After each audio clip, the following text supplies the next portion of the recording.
Within the ancient order of the Harbingers, every member knows two prophecies, two eventualities, one of peace and one of doom.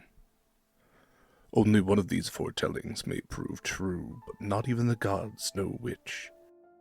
And so the Harbingers fight, seeking always to stand against the darkness and be heralds of the times of peace. Yet always the shadow lurks. Doom is waiting, biding its time, assured of its own inevitability, prowling like a great cat ready to strike, hanging from above like a blade on a thread. Doom, they tell themselves. Doom is coming, and only they may stop it. But to fight an enemy, you must know them. And so they recite the prophecy of doom. I shall not see a world that will be dear to me. Summer without flowers, cows without milk, folk without conscience, warriors not brave. Conquests without a king. Woods without fruit, fishless seas. Multitudes of storms. Bad judgments by old men, false precedents of the lawgivers. Forts barren of structures, hollow. A stronghold coming from mistakes, a devastated time. An excess of lords, but too many homeless. Joy in evil, covered in sorrow. Everyone a betrayer, each child a robber. Oh, evil time. Son will deceive father, daughter will deceive mother.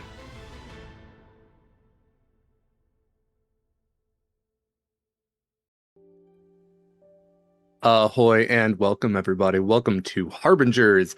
It is our penultimate episode, the second to the last, and I am Derek Sword. I use he, him pronouns. I'm joined as always by these very lovely people for the goth kids of Damaris, these hot topic hotties who have had quite a few vampire encounters, but certainly not their last.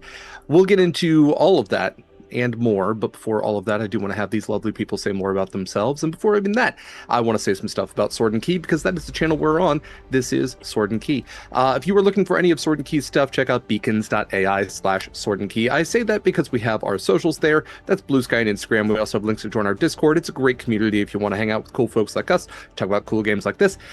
If you are looking for discount codes, which we all are in this fucking economy, I mean, am I right? So you can find those there. We have some wonderful affiliates like Long Dog Dice. Jen with Long Dog Dice is an expert craftsperson, so you are guaranteed to find your perfect dice set, even if it isn't available automatically in the website. She has forms that you can fill out to get custom dice made. There's also clothing, which you can customize with your D&D character. LD has a wonderful example of some of the new glassware, which you can also get customized with your D&D character and their stats. There's also dice fidgets now. There's a lot of really cool stuff there. So use code Sword and Key for 10% off your first purchase, or just use our affiliate link again on beacons.ai/Sword and Key to get a little discount on all that cool stuff. Code Sword and Key for 10% off your first purchase also works over at Eldritch Foundry for custom minis. No matter how weird and wild, normal and mild your TTRPG character might be, you can make a mini of them. It's fully customizable, and they're adding new stuff every week. So check out Eldritch Foundry, and again, code Sword and Key for 10% off your first purchase, or use our affiliate link if you're going to be doing 3D printing. You can get a 3-month subscription for only $19.99 with unlimited STL files. If you are shopping with Hit Point Press, and you should, they've got hundreds of items you can add to spice up your TTRPG game. Use our affiliate link for them. They've got discount codes out all the time, but using our affiliate link helps us to get one of the more beefy discount codes that we can share in the future, so that's always appreciated. I will also borrow LD's code for Friday afternoon tea. Gayest tea shop in the Pacific Northwest. So if you were looking to get a perfect cup of tea, again, you really can't go wrong. Friday has, more selections than I care to think about. It's daunting, honestly, and she somehow is able to perfect every single one of them. So check out Friday Afternoon Tea. I personally recommend the official Sword and Tea, which Eva and I helped make. Aldi also helped make the Smut Tea, which you can find there as well. But again, whatever your tea preferences might be, just find something that works for you. You really can't go wrong. Let's see. All of our other links, I think, can wait till the end. The biggest one that's most important to this game is this is a charity game. We are raising money for the Trans Latina Coalition, second A in Latina being the @ which is an organization we were supporting in Pride Month. This game has continued to support it until the end, so you can donate at any time and add some incentives to our game. And these characters, these players, certainly have some encounters ahead of them. However they choose to deal with those through combat or not, they will probably need some incentives to help them out. So with that in mind, putting money towards a great cause and also helping out these players and characters, always appreciated. All that said, let's go ahead and go around, have these lovely people say more about themselves. Abhishek, if you don't mind starting us out. Get myself off mute. Hi everyone, my name is Abhishek Matange. I use he, him pronouns. I will be playing our lovely badass Anubite monk druid multi-class Anubia, who was suspiciously absent last season for reasons that she may have just, I don't know, vanished into the ether. I don't know. Things happen.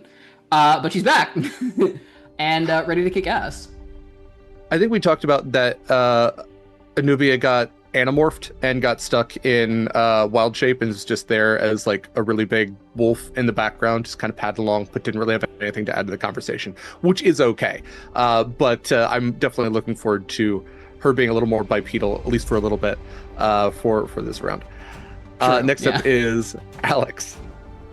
Hello, good evening, friends and enemies. My name is Alex. I use he, him pronouns, and tonight I will be playing Desade, the Drow Echo Knight fighter. Fantastic. Next up is LD. Hi everybody, I'm Lady Dame, or LD, and today I will, of course, as always, be playing Fiach of the Rowan, everyone's favorite harpy warlock of the Morrigan. Yeah, it's fine. Everything's fine.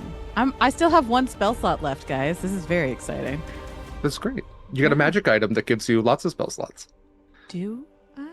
You got the black candle that lets you cast spells level 1 and 2 without spending a spell slot. I sent you a message about that. I couldn't find it, so it's not in my inventory yet. Oh, I apologize. I will send you a link to that here in just a moment. Next up is Rak. Hello, everyone. I am Rakolai, or Rakolai, no real preference on how you pronounce it. I'm just glad you are here. Thank you so much for joining us tonight.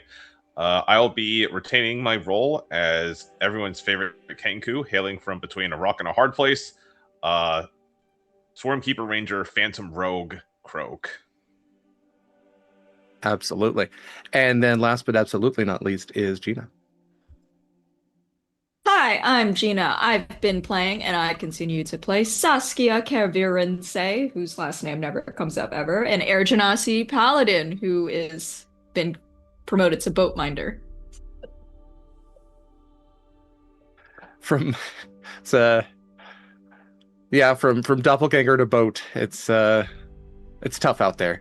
It's tough, you know. It's getting demoted is rough stuff. But hey. I believe in Saskia. I think that someday, you know, she'll upgrade again to whatever comes after whatever doppelganger. Happens.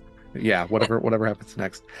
Fantastic. Well, we do have a recap prepared this week by Abhishek, which I think is particularly brave, considering you did rewatch and weren't here last time. And we did miss you terribly, but whenever you are ready, the floor is yours. Yeah. So, we picked back up last session in the middle of very pitched combat. It was the crew versus Nico and Renwick, who, surprise, surprise, turned out to be a doppelganger who was in the service of Lord Aderlass the entire time and blabbed his mouth as to what we were doing to said Lord Aderlass. And then Nico, the werewolf, also showed up. So that was lovely. And meanwhile, the hag whose help we are seeking is just sitting back, just like, you know what, put on a good show for me. I got dinner. I just give me my show now. So the gang puts up a great effort and ends it fairly quickly from what I imagine, actually.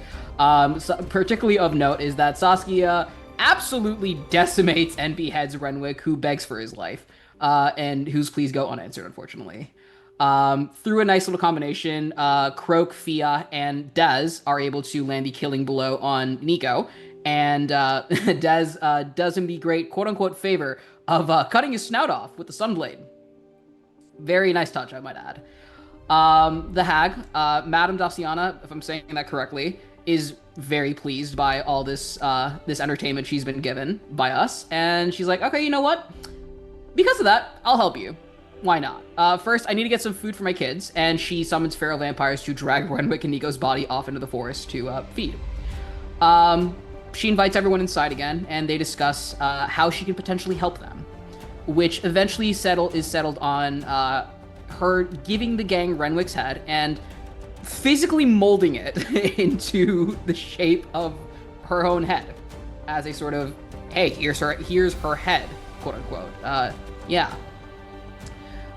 She does also give us a nice little nifty little trinket, the Black Candle. So nice little magic item that can help us cast level 1 or level 2 spells without expending a spell slot, but is also cursed.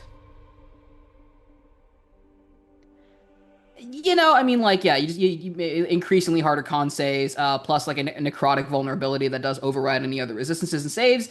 Yeah, that's a bit of a curse, I might add. During that time, Dez decides to speak up and inquire about potentially receiving the gift, I say with heavy air quotes, of vampirism.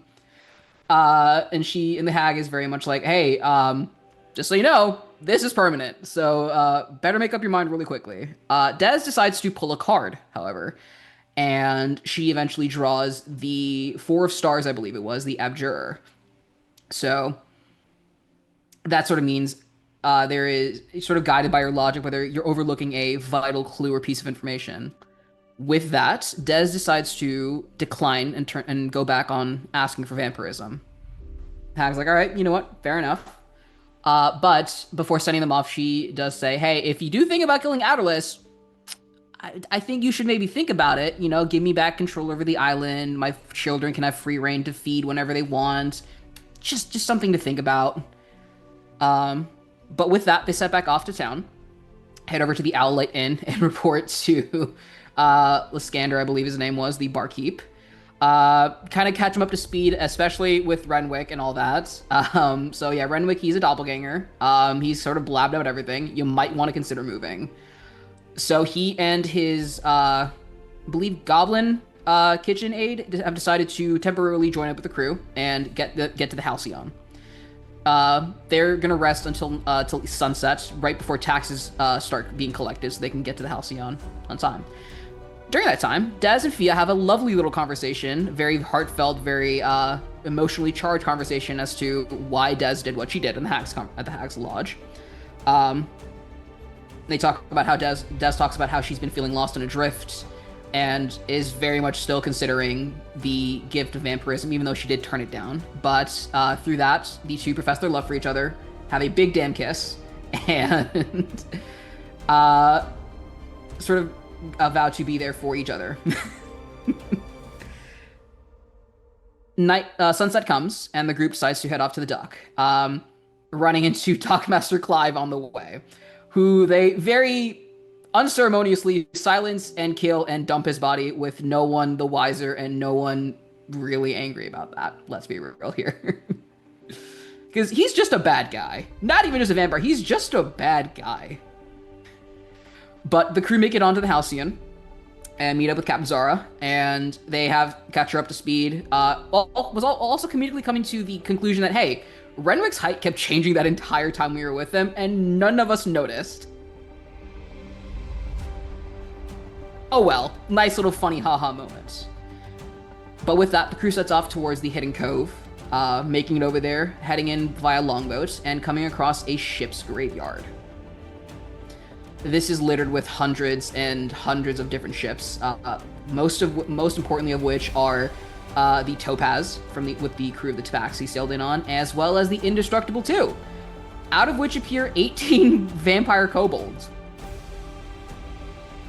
which were lovely. One of them said third, R.I.P. Captain Nucksack.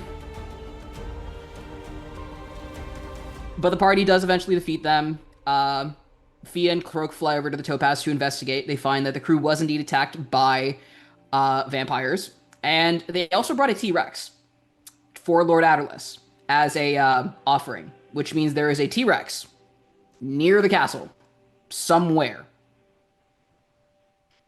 But as they're preparing to go up, they're being very stealthy, being very sure to sneak in until Lady Spite comes down and catch them in the act. And now we're here for combat.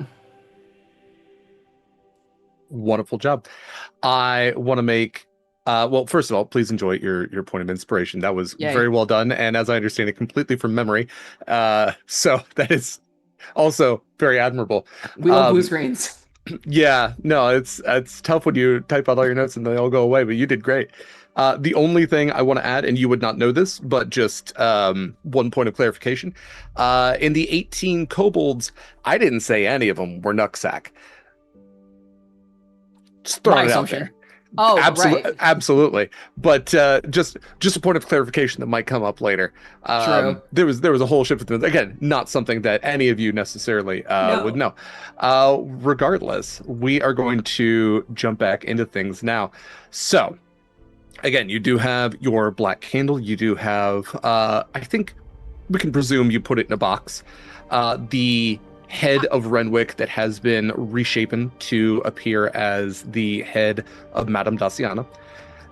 You are standing on a stone staircase that leads up from this dark water, less choppy than it was from where you rode in on your longboat, as you've crested over sort of an outcropping, this rocky outcropping where the Indestructible 2 was nearly split in half, being scuttled upon. And you've crossed this little bit of water to now stand on these steps. So we do have a battle map here. I see that you've all put your yourselves on the map there. I appreciate that. Slightly up the steps from you, descending down from this void-like darkness beyond which Fia would know from scrying leads to a door that leads further into the depths of Castle Hollowval. But standing in front of you now, having descended down those steps, is Lady Spite, and she has pulled her ankle-length veil back to reveal a very vampiric-style face, and these elongated fangs that protrude out beyond these blood-red lips. She is flanked by, six armed guards, the soldiers that you have seen that have escorted the taxation cart before. And she has steepled her fingers and told you that she did warn you not to be naughty, but you were anyway. So what are we going to do with you? And that is where we left off last time. So with all of you standing here, with the soldiers standing here, all of them are full sets of armor. They have shields, tower shields, and they all have one hand on the hilt of their swords. They have not drawn their blades yet. But it doesn't seem like there's necessarily active aggression coming from Lady Spite. However, there is an implication of, if you want to rumble, we can rumble. With that, what would you all like to do?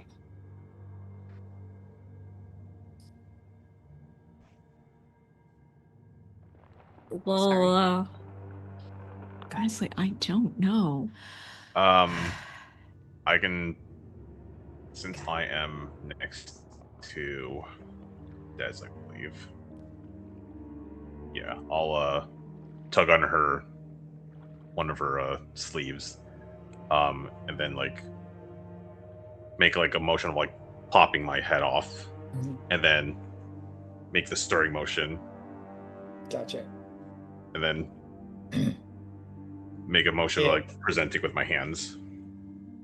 In that case, I will reach behind me and by the hair pull out the false head of Madame Daciana. We were asked to deliver this. We were accosted along the way. By whom were you accosted? Renwick and Nico. They're dead. Yes.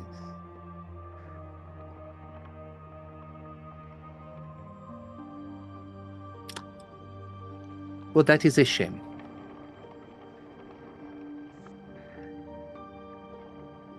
But they both did smell terrible. It is a shame to lose people that are eager to work. hard to find a good work ethic anymore these days. But people can be made to do this or that under different conditions. They were just, well, loyal. Yes, but no crying over spilled werewolf blood. You have done as the Lord asked, and regardless of your level of being accosted and the things that Renwick did report to us, and it seems as if you are aware of Renwick and what he was, so there is no need for being obtrusive about any of that.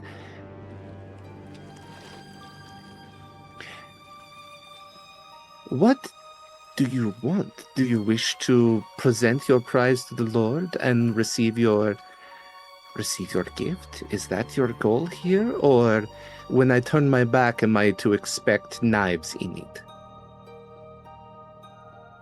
We have some negotiations we would like to proceed with. I see. Well, then let the time of negotiations begin. You may all follow me. There will be much walking, so please watch your step. And she turns her head to look back at you, wary that some attack is going to come. But if none does, she will turn and start walking back up the steps, and all of the soldiers will turn onto heel and begin walking, flanking her. And she just, from behind, just uses a hand, just, come along now. Before we leave this area, behind my back or to the side or in some way, I would like to hold up one hand with 3, another hand with 1, and kind of do that with the group and see if anyone catches on.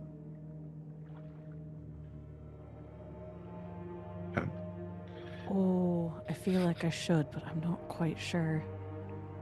If you would like to outwardly explain what you are asking for, I have to imagine the Harbingers would have practiced some sort of hand signals, although the players at this table might not be familiar with them. Yeah, I think I know what you're asking. Do we want to take on all 3 of them at one time, or do we want to take on one now?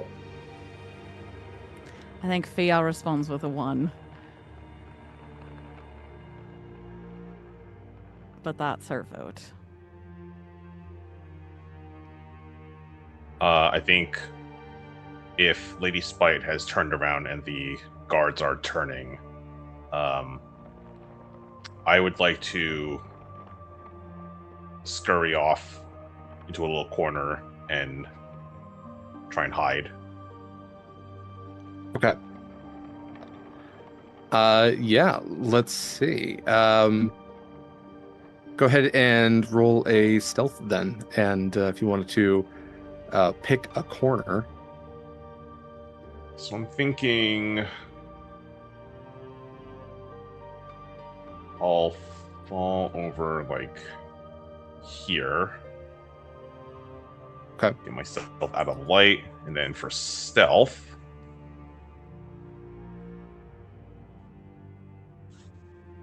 okay, that is a 25. Okay. All right. Let's see. That's only a 22. What's your... No, we're not going to be able to hit either one. Okay. Nobody seems to necessarily notice that you have run over here. And Lady Spike continues to walk up the steps. Are the rest of you following?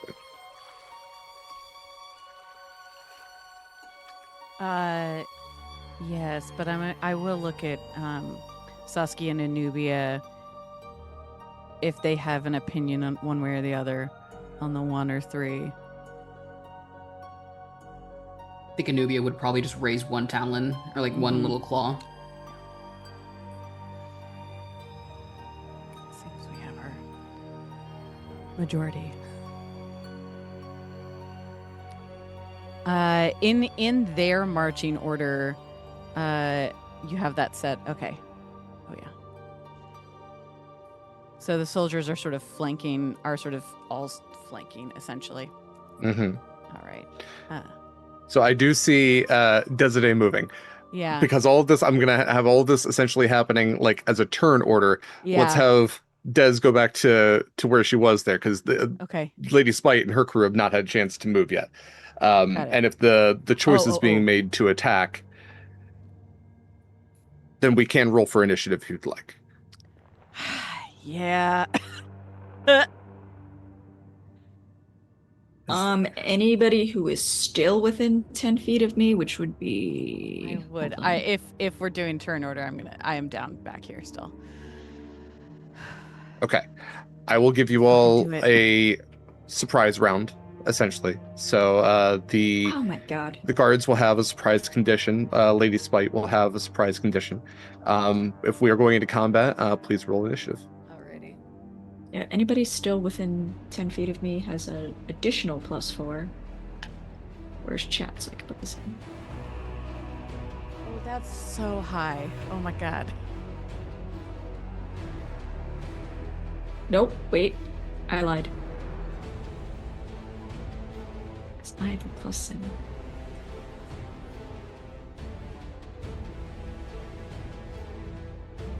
So I've got... Alright, it's you and me, babe. 18.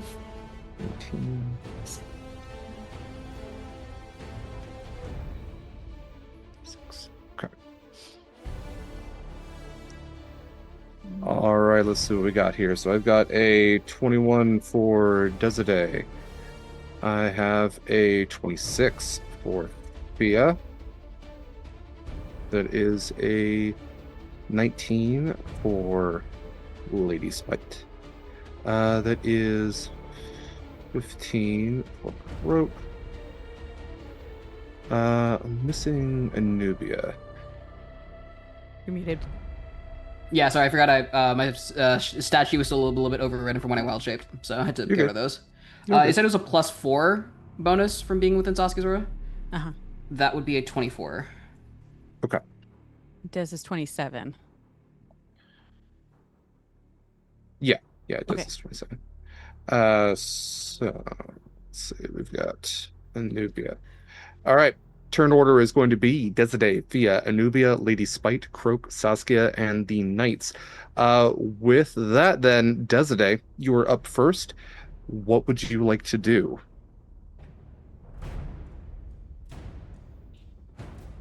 Oh, gosh. Okay.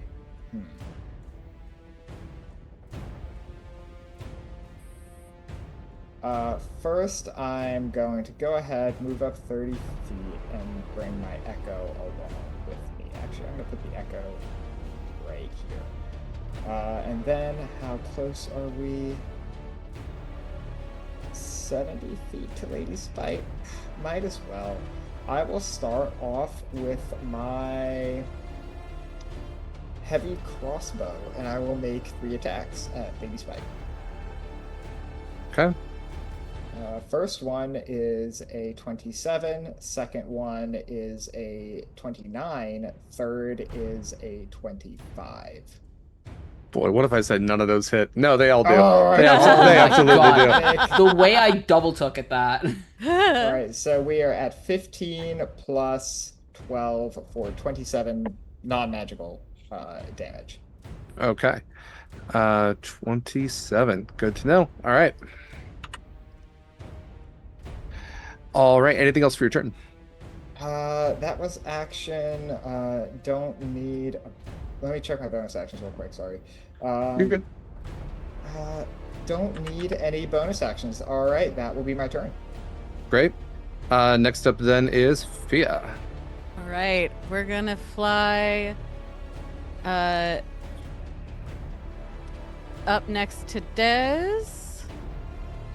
Actually, is that true? That might be a lie. Stand by. We're gonna do 40.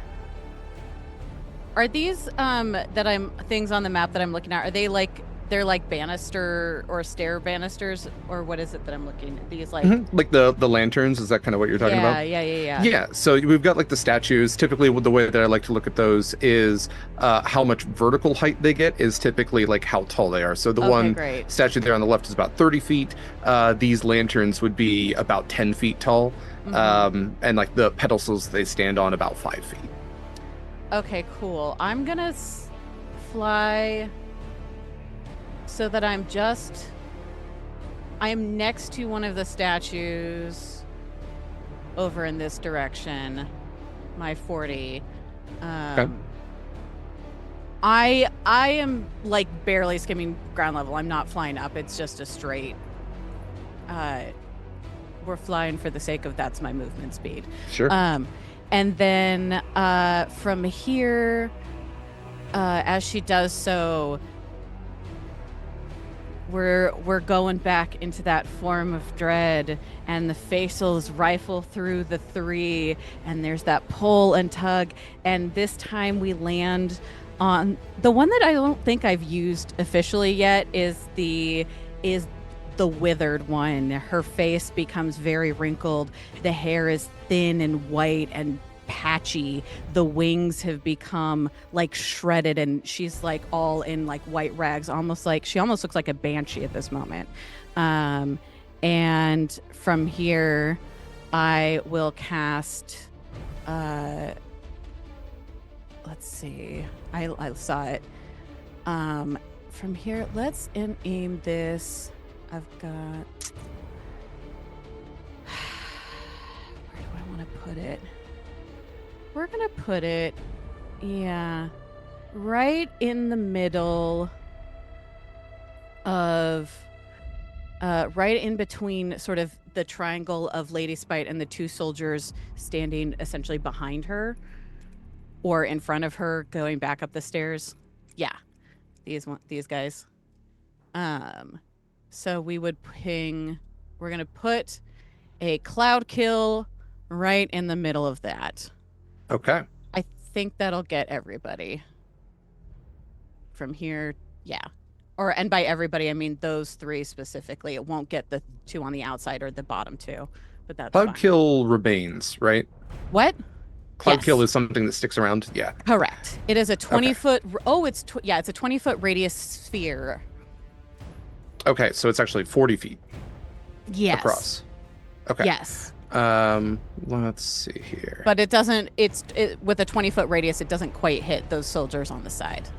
Yeah. Let me see if that is going to be big enough. That almost got it. Just make it one more square. There we go. Okay, that should be 40 feet across. It's 45, whatever. Okay, and we are just centering it on the group. Yeah. Okay. Yes. That's about right. I'll take that. And everybody has to make a Constitution saving throw. Okay. Let's see here. With the DC is 18. Good to know. Thank you. Yeah. Okay, we've got +4 for Lady Spite. That is only a 15 for her. For the Knights, they have a +2. Is this poison damage? It is poison, yes. Okay, they are immune to poison damage. Oh, so great. I will ignore that's rolling fair. for them, but Lady Spite is not immune, and she does fail. Oh, that's a solid roll on those D8s. I'll be really honest. Oh God, where did it go? Oh no, I lost it. It rolled and then I lost where the roll went. God damn it. Dear D&D Beyond. It was so good too. There were like 3 8s and a 6. It was 37. I think it says 37. Thank you. I saw Okay. it. Thank you. I know right, it's 37 it's points of logged damage. somewhere. Yeah, 37 points of poison damage. All right. And just making sure that there's nothing else from the form of dread at the moment. That nothing from the form of No, nothing from the form of dread for this moment. Okay. So that should be my turn. Okay. So I will say that she is resistant to poison. So she is going to take just 18 from that. That's fine. But 18 is still a hefty amount of damage. And she, after taking the heavy crossbow bolts and now being in a cloud kill, turns around to look at all of you, and like holding a long sleeve over her mouth, she points to all of you through this haze, and points to all the knights. Get them! Don't kill the drow. Bring the drow to me, but the rest of them, just try not to get their blood all over the place. We could use that too. And of course, the cloud kill area is heavily obscured for those who need to know. Perfect. Thank you. With that, then, we are to Anubia. Thought it was muted. All right. So I think I'm gonna have Anubia put that 55 movement speed to great use. Mm-hmm. So I'll have her move up here, and let's see. So here's 25. I'm gonna double down and cast a cantrip on Lady Spite. I'm gonna cast Frostbite. Okay. Is that a ranged spell? Yes, 60-foot range. Okay. It will be at disadvantage because she is heavily obscured. Just a heads up. That's fair. Yeah. So she has to do a con saving throw. On a failed save, she takes 3d6 cold damage. Okay. Let's see. She fails, but I am gonna have her use. I probably should have used this for the last spell, but I'm gonna have her use her arcane denial. So I am going to need a con save from you, please. DC 15. Okay.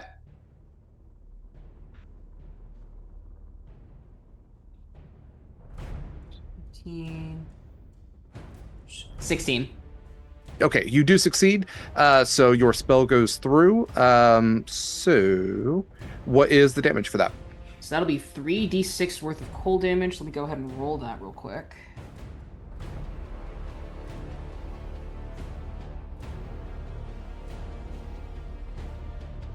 So 14 damage. She is resistant to that as well, so she will take 7 from that. But 7 she takes. Okay. She's taken some decent hits, and it's not even been her turn yet. Okay. Let's see. We are to... Well, I told you I'd give you a surprise round. So, Croak, it is your turn. I am going to just make sure I can do this. Where is that? Yes, I can. Okay. I'm going to use a cunning action.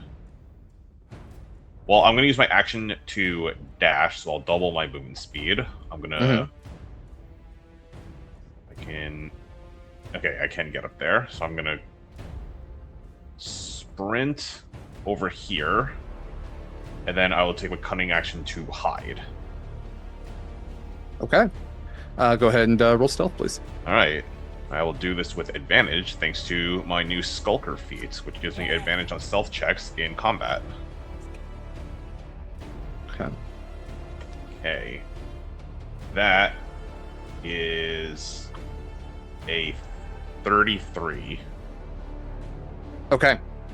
So essentially the way that this is going to work is that for anything to hit you, something will need disadvantage, and then you will also essentially get the bonus AC of full cover.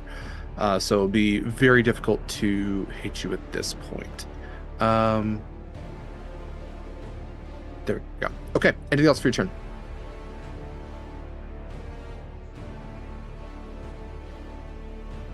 So no. That is it for me. Okay. Next up is Saskia.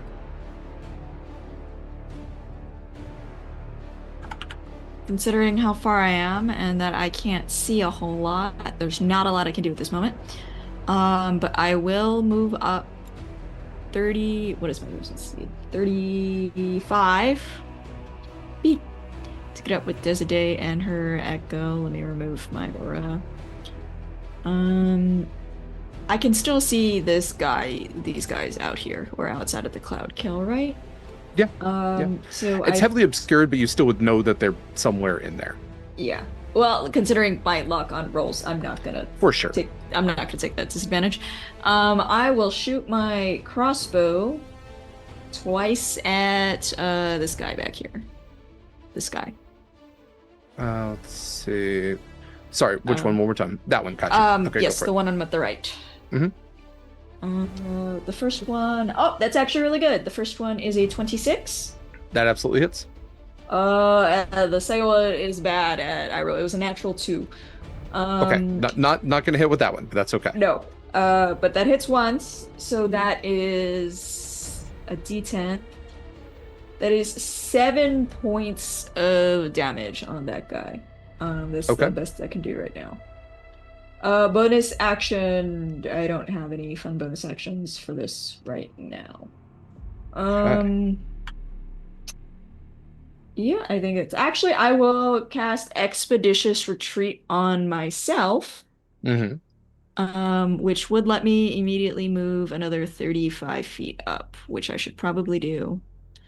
I will move toward Anubia, actually. Back here. Right there. And that's it. Great. And I will mark myself as concentrating. Thank you so much. All right. Next up in the order then would be the Knights, but they have the surprise condition for this round, so we're back to the top of the round with Desiree. So, Lady Spite, as right before you saw her be heavily obscured by this fart cloud, looked rather upset. The Knights have drawn their swords and are preparing to engage. So she is heavily obscured, 2 of the Knights are, but 4 of the others are not, and look like they are ready to try to kill all of your friends and take you. With that, what would you like to do? Sick. I am going to push the Echo up 30 feet. I am going to move myself behind this pillar, and then I'm going to follow up with 3 crossbow shots at this handsome young gentleman, because I can see him. Okay. Let's see. Crossbow. Natural 20 on the first shot. Yeah, double your dice or double your damage. Very nice job. 26 on the second. Both absolutely hit. 26 on the third. I'm Yeah, just going to double the dice for the crit. That works.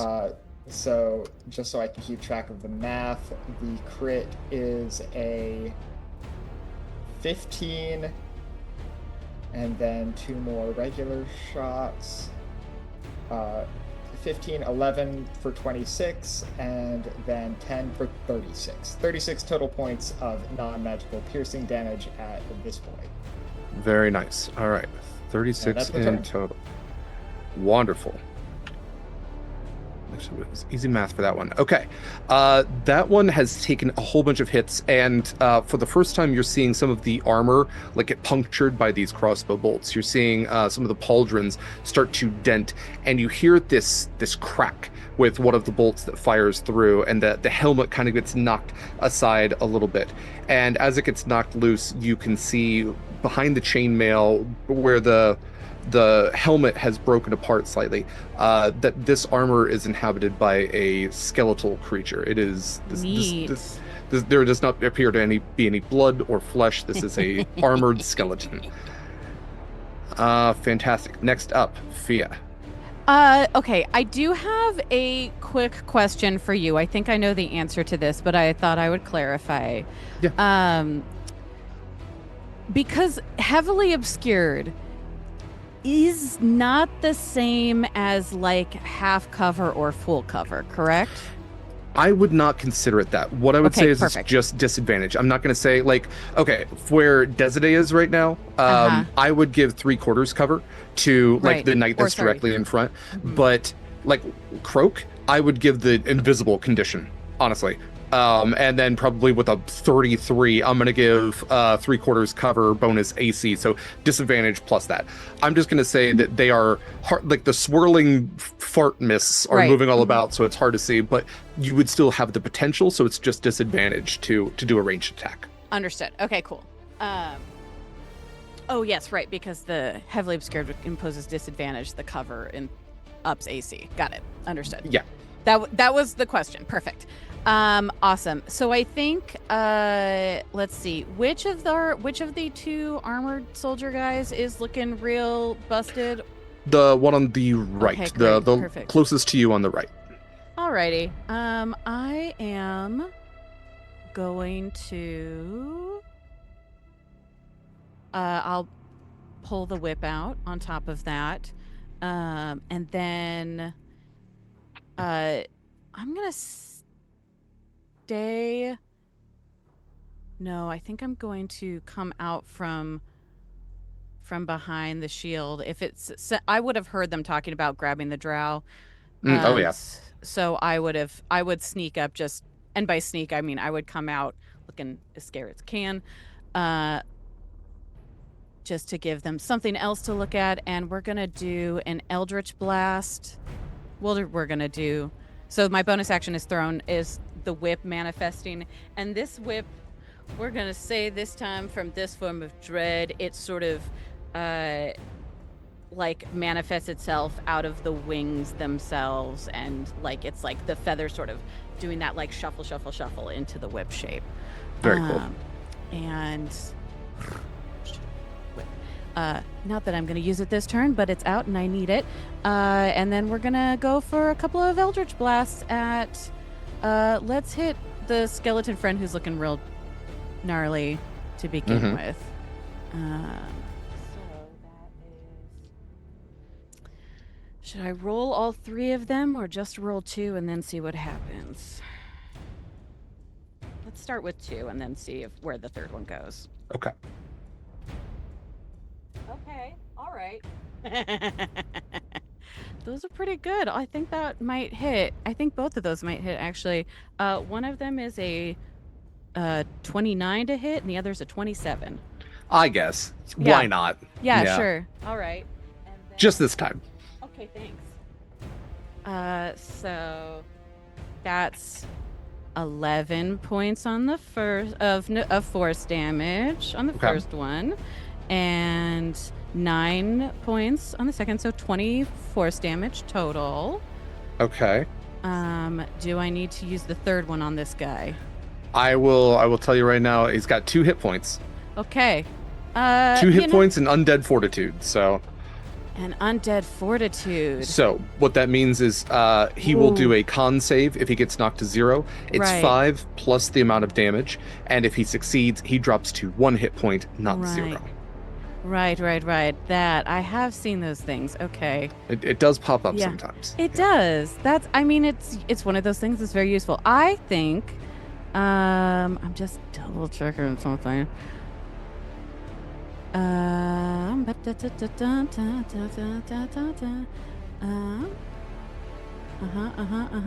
Okay, cool. Yeah, you know what? Let's take that third. I would know that on skeletons. I deal with the undead a lot. It's like a whole thing. It's kind of your what whole we thing. do. Yeah. I think, knowing how much damage these blasts are doing, I think I'm gonna aim for this guy over here, the other one, and let somebody else take a bigger pot shot at the other one. Okie doke. That's 23 to hit. Yeah, that'll do it. Great. Yeah. That is then only 8 points of force damage, and that one's gonna have to make a wisdom save. Okay. So let me do the 8 first. Unless they're immune to being frightened. They weirdly are not. Great.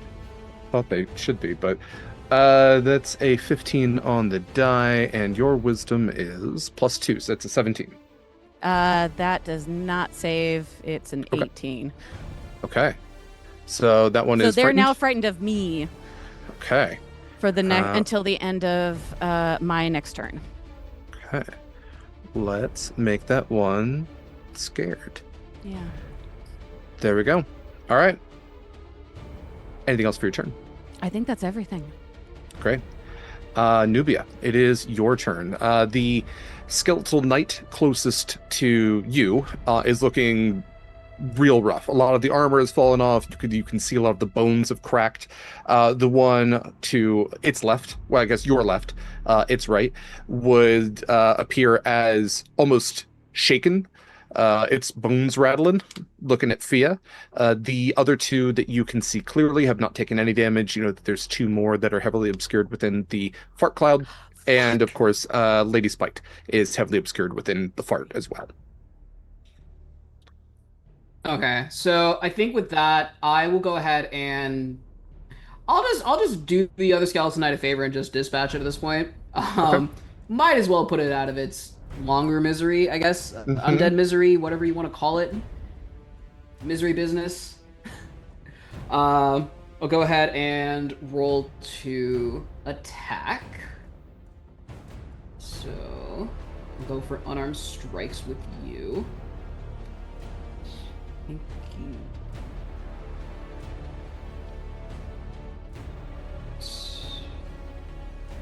I doubt a 12 is gonna hit. A 12 does not. Alrighty. You go to punch where you think there's supposed to be flesh, and it's just there's nothing. Yeah, that's unfortunate. Unfortunately. That's all right. I think multi-attack does hit quip engage. I think I want to say, if I'm correct on that. If I have multi-attack, am I correct? Let's say It's been a while since I've looked at my sheet. It's been a while since I've looked at my sheet. I need to. That's all right. I've never played a monk, so I will admit that right now. I do. Yeah, I have. Yeah, I did see extra attack. All right, so I'll roll for the second attack. Great. What did you know? That's also a 12. Okay. Well, like a dog with a bone, you try to misery, starring Kathy Bates, and snap the lower leg of this skeleton. It does not happen. Do you have? I do have bonus action. Bonus action. But wait, you're a monk. I am a monk. I shall go for a third attack with bonus with her bonus action. Much better. That's a 14. That does not hit. It's better than a 12. It is objectively, mathematically better than a 12. Absolutely. It is. No, again, it's already too late. It's fine. Yeah. Okay.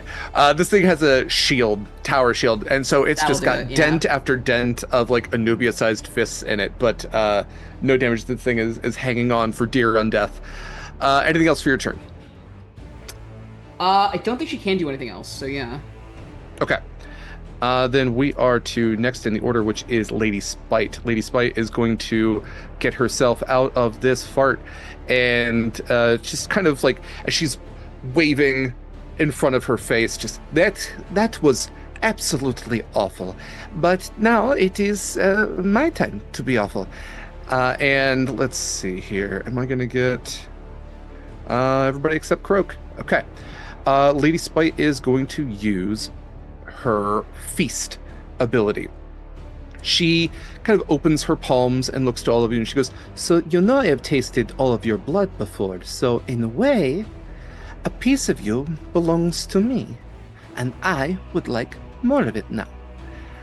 So I need a wisdom saving throw DC 15 from all of you, please."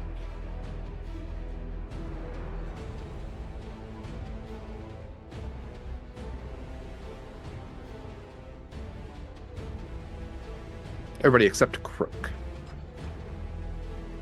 My dice rolled 2. Well, on the last one. Wisdom save, you say? Wisdom save.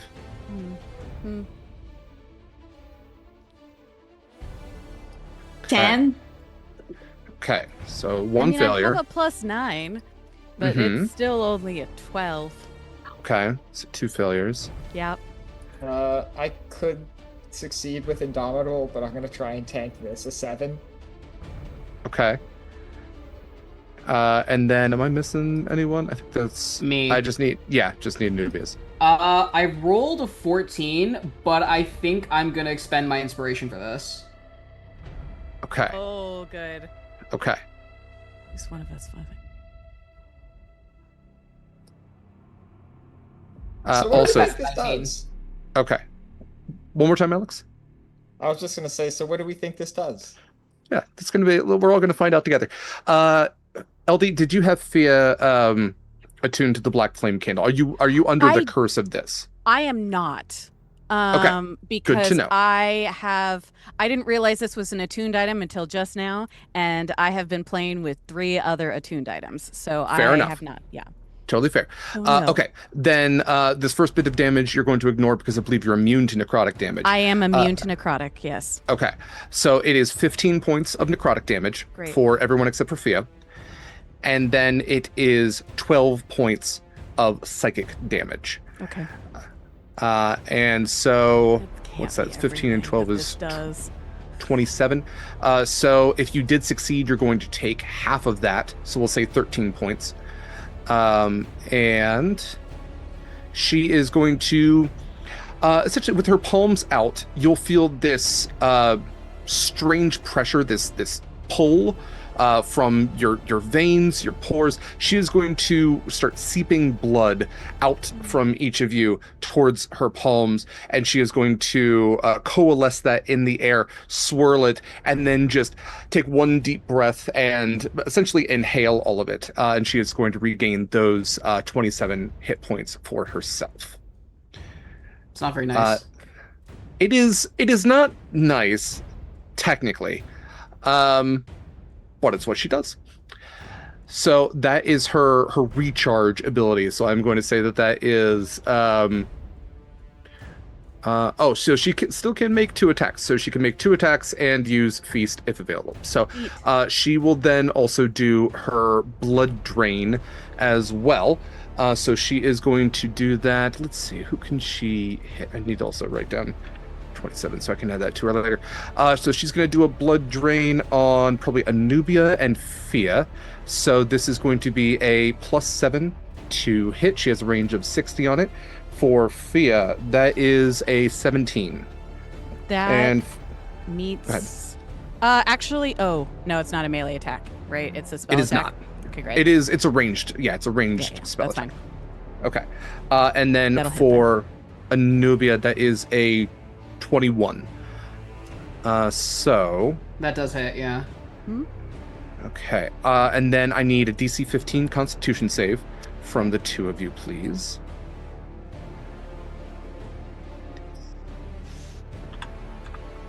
God, I'm off by 1. You said DC 15? Please. 14. 19. Okay. So Fia, you now have the weakened condition. Anubia, you do not. So weakened is you deal half damage with attacks, weapon attacks and spells. Whoa.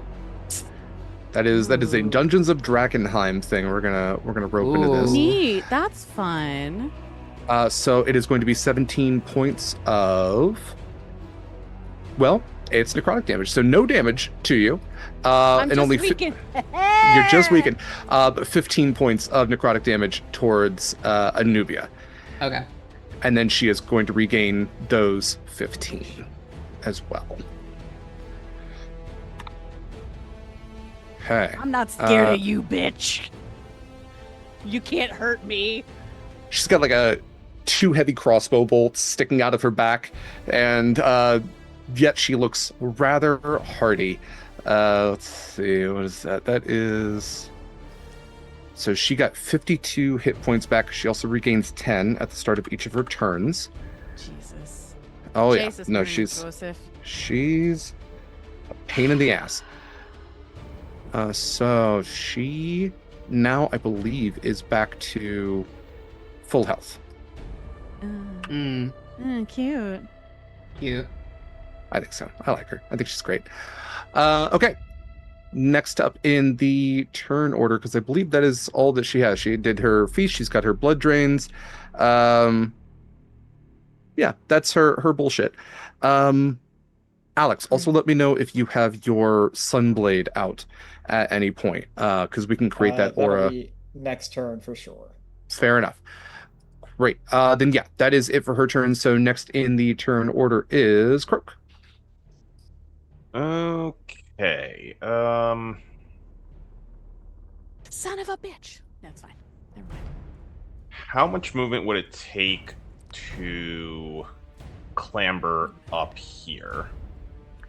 That's only, I think, about 10 feet is what I would call that. Yeah, just about 10 feet if you have anything that gives you an added movement speed for climbing. But I think climbing typically is double movement, so it'd be 20 feet. Unless you got anything, like spider climb or anything else. I don't think so. Okay. So you also could jump. You could potentially jump more than 10 feet. What is your strength? My strength score is 14, so that's Okay. +2. I think no, not the spell. There we go. Yeah, number of feet equal to 3 plus your strength modifier. So you can jump 17 feet. Is that right?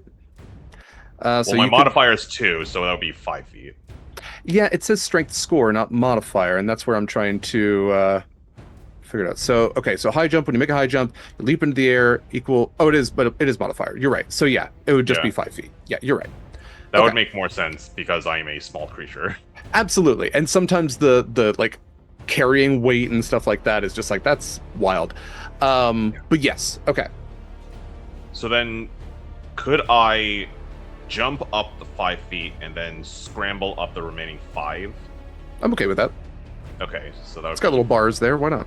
Yeah, so that'd be about 15 feet total to get over instead of 20, Sure. which I will take. So I'll end up here.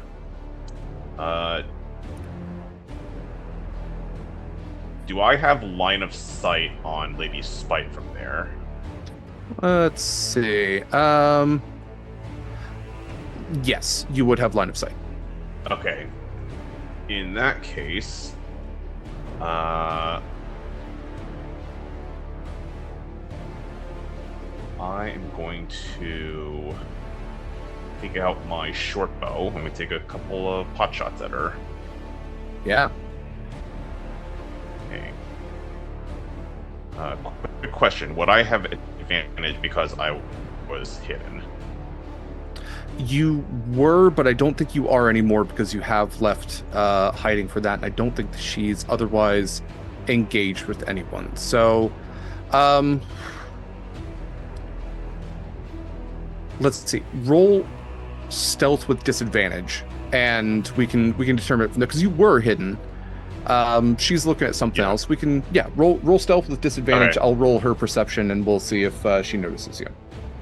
So, because of my skulker feat, I think that would cancel out because that gives me advantage with stealth checks during combat. So yeah, just flat roll.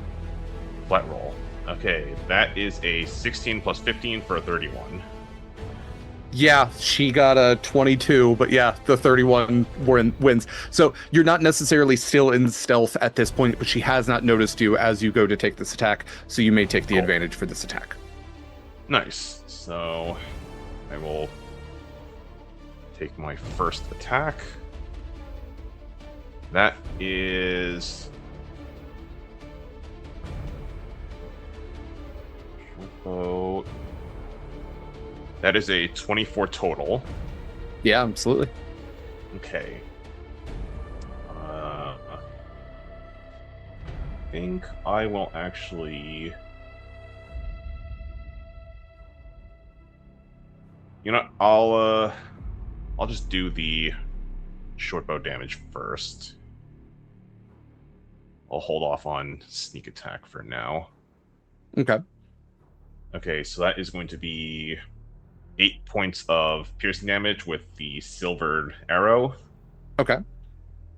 And then take my second shot, because I hit with a Vex weapon. That will be with advantage.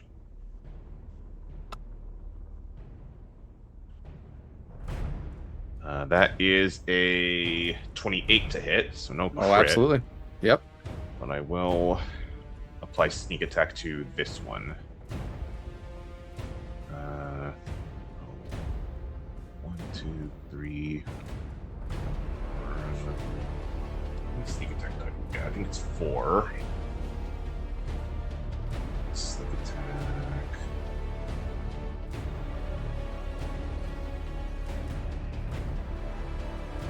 Yeah, it's 4. Yeah. Okay. And then for my swarm, do I want to do that? And Saskia, you are up next. Okay.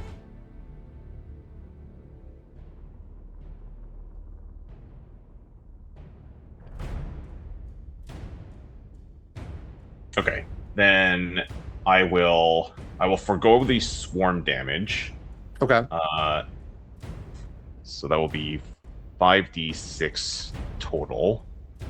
Okay. Hefty. Okay.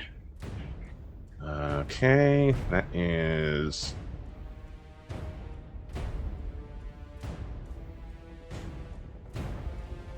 28 points of piercing total. Solid again hit. with a silvered arrow. And then for the swarm, I will have it move me 5 feet this way. And then I'm going to move another 5 feet, just tuck myself in this corner here. And I will use my bonus action to hide again. Okay. Go ahead and roll your stealth.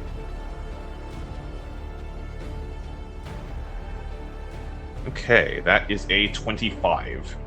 All right. Consider yourself hidden. Great. Anything else for your turn? That will be it for me. Okay. Saskia, you're up. First thing I'm going to do is I'm going to cast a... I hate to swap a... Actually, before I do this, I'm going to move behind Desiree. Right? Okay. I'm going Fake to drop... Desiree. Fake Desiree. I'm going to drop concentration on Expeditious Retreat. Okay. I'm going to cast a 3rd level spell. Where is it? Aura of Vitality. Okay. 30-foot emanation. When I create the aura, and at the start of each of my turns, I can do an automatic 2d6 hit points. It's just a free thing that happens. Of healing? Of healing, yes. Okay. I'm going to... Who looks really bad? I look really bad. I'll do it to myself. Okay. Could you do me a DC 15 con save, please? Oof. Sure. She's going to try her arcane denial again. Why is this not rolling it? You know what? It's taking too long to roll. Okay, that is... I'm going to use... What is this? Oh, con save! I was just doing con check. Okay, 17. Okay, you succeed. So again, she pulls out like a drop of your blood and tries to swirl it around and tries to cancel out your magic. She is not successful. So your spell does go through. If you would like to do that healing. Yes. 2d6 to myself, which is actually pretty good. 9 points. And then I will bonus action. Oh, now it rolls. And it rolled the same thing.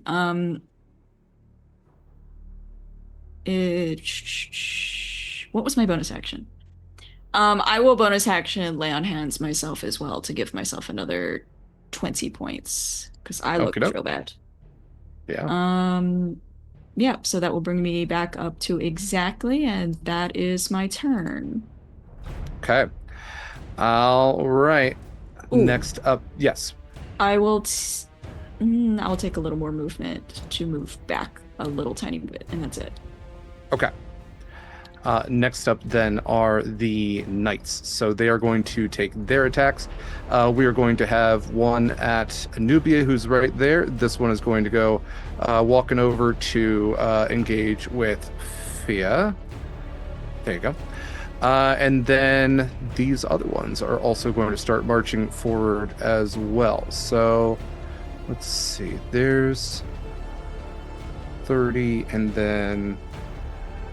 No, that's not what I want. 30, is it shift? Oh, whatever. Okay. These will dash. So, I think we'll get about right. Keep moving. There we go. Well, not on top of Saskia. Swear to God, roll 20. All right, that one is going to dash to get right next to Saskia. This one is going to dash to get right next to Anubia, but will not be able to make its attack this turn. This one is going to dash to get right next to Fake Desiree. And this one is going to do the same. Okay. So just two people getting attacked this round. That's Fia and Dez. So we're going to make two vampiric longsword attacks. I'm using the Strahd skeleton stab block for these. So two sword attacks coming at Fia. That is a 17, and that is a 23. I believe both of those hit. And so no necrotic damage. The first one does not hit if I parry it. Actually, I don't think the second one does either. The second one still does. Okay. Are you parrying the first one then? Because I have this feature, if I parry with the weapon, I get a +5 to my AC. Okay. Then yeah. So that's just my AC now, which I do believe is 23 if I add 5 plus 17. So the second one will still hit, but the first one doesn't land. Okay. So we're just doing one attack's worth of damage then. That's only 7 slashing damage. I got you. And because you're not taking any necrotic damage, you don't have to worry about the negative effects from that. So let's do the attacks on Anubia then. For Anubia, that is a 17 plus 5, so that's 22, and a 19. Both will hit. I will use my reaction on the first one to deflect attack. Okay. Does that have the damage, or does that negate the damage entirely? So I get to roll a d10 plus my monk level plus my dexterity, which is 15. So 1d10 plus 15, that'll reduce the amount of incoming damage. Okay. We can consider that for both of these, essentially. So 1d10 plus. So go ahead and roll your d10. Add that to 15. 10. Okay. 21 total. Okay. So you were going to take 28 points of damage. So you only take 7 points. I am going to say I'm going to split those. Even though it's an odd number, as evenly as possible. I'm going to say you take 4 points of slashing damage and 3 of necrotic. That 3 is going to be decreased from your hit point maximum. Okay. So 4 from slashing. You said 3 from necrotic, right? Yes. Okay. And so when you see the blade actually draw blood, you can see that the blood is actually absorbed into the sword itself, that it seems to be drinking your vitality as it cuts into you. That Derek, is yes. I'm so sorry. Is You're the one who hit me the one that's frightened of me? It is frightened. You're absolutely right. So that one couldn't even do that in the first place. That one's going to. I think it's gonna have to run away. I appreciate your reminder. I put the little token on it. No, and I know. didn't do anything about it anyway. I was totally fine with it, and then I was like, wait, that's the frightened one. You are absolutely right. Okay, so that one is going to use all of its nonsense to dash, so it will end up back there. I apologize about that. Okay, that is it for their turn. Let's go back top of the order with Desiree. Can I point and laugh at the fleeing one as a reaction? Absolutely. it runs right through the fart cloud. Excellent. Lady Spite just turns around and goes, so hard to find good help. I am going to bump up with the Echo. Okay. I'm going to draw the Sunblade, which gives 15-foot bright light radius, and then another 15-foot dim light radius. And that'll be centered on my real one, but the Echo will have access to the Sunblade attacks. Okay. And I would like to have the Echo, which has no lungs, has no vocal cord, lean in uncomfortably close to Lady Spite as it's preparing to attack. I don't need you alive. And then I would like to attack, action surge, and unleash incarnation special feature to make a total of 7 attacks with the Sunblade on Lady Spite. Okay. All Yeah. right. Fuck it up.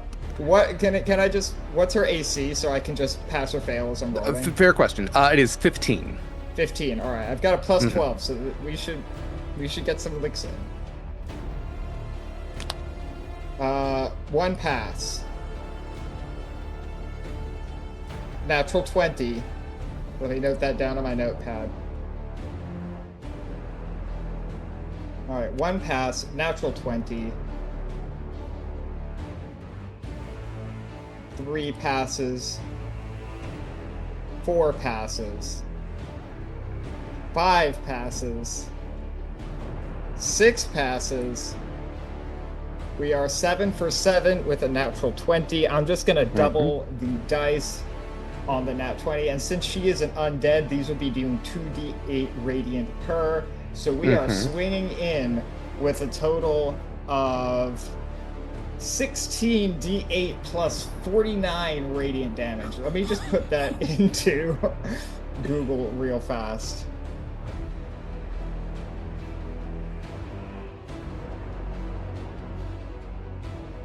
We are swinging in for 78 points of damage.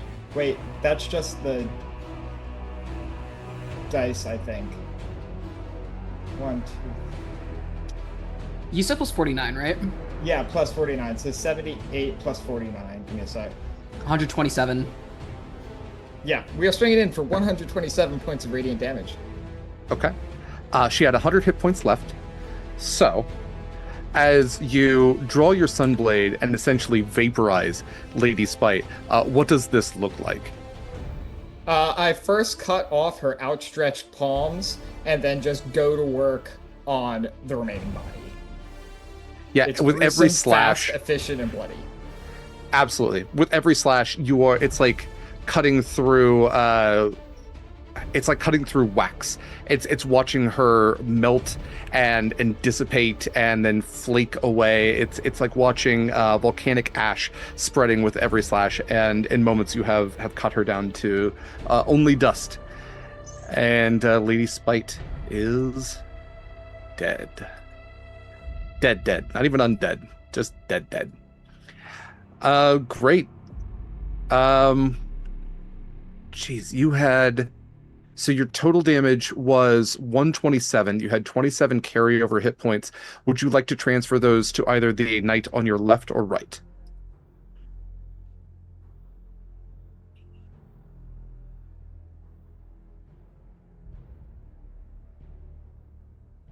What are you thinking, Alex? Oh, you're muted, bud.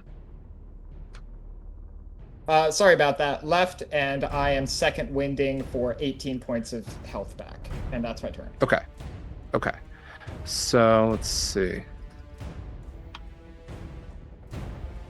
All right, so you transfer a decent bit of that damage into the knight on the left. Get some health back yourself. And with that... Actually, if you don't mind, I'm going to scooch up ahead here to bring the light into focus. And for sure. Okay.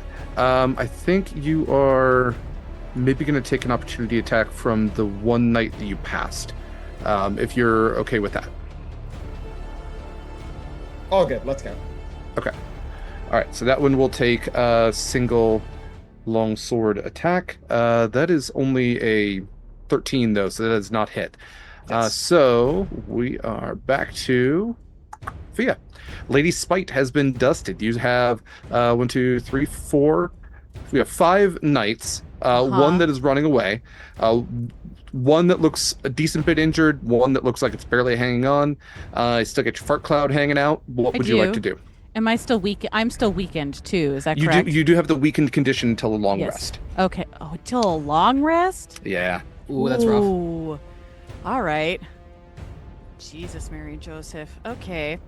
Well, in that case, and that gives half damage to attacks and spells. Is that any damage you do is half?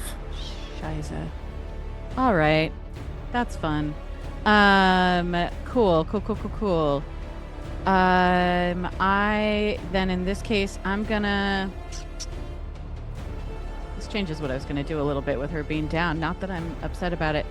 I think Fia will fly up and just rain continue to rain some Eldritch Blasts down. As she does so, she extends her talons out in this banshee-like form and just opens her mouth, and all you see are fangs. And as she does so, this the Eldritch Blast in this particular instance is going to look a little different, because we're about to find out if skeletons are immune to necrotic or not. And I'm going to hit, I think, I'm going to go for the one that took that. I think it's the one on Desidee's left that took that residual damage. First 2, and then see where the third go, and then roll the third after. Okay. I think. I'm also mad at myself because I missed the fact that these knights are immune to the frightened condition, but the one that you did frighten, that one's special. He's a little more self-aware and can feel fear. The rest That's of fair. No, it's fine. It's fine. I was kind of surprised that they weren't, because usually skeletons are, but I was surprised too, but they it was All right. not where I was looking for it before. That's okay. So yes, they will take all of the necrotic damage, just as a heads up. They are Oh. vulnerable to, they're skeletons, so I'll toss this out, vulnerable to bludgeoning, and they are immune to poison, exhaustion, frightened, and the poison condition. Perfect. Man, okay, so the first 2 was from the Eldritch Blast we've got a 26 and a 22 to hit. Oh yeah. Think Both that'll hit. do. And the reason this looks a little different is because I can, and I should have known this with the Cloud Kill, once per turn my spells into necrotic damage, which I would like to clarify, Eldritch Blast is 1 spell, even though it's 3 blasts.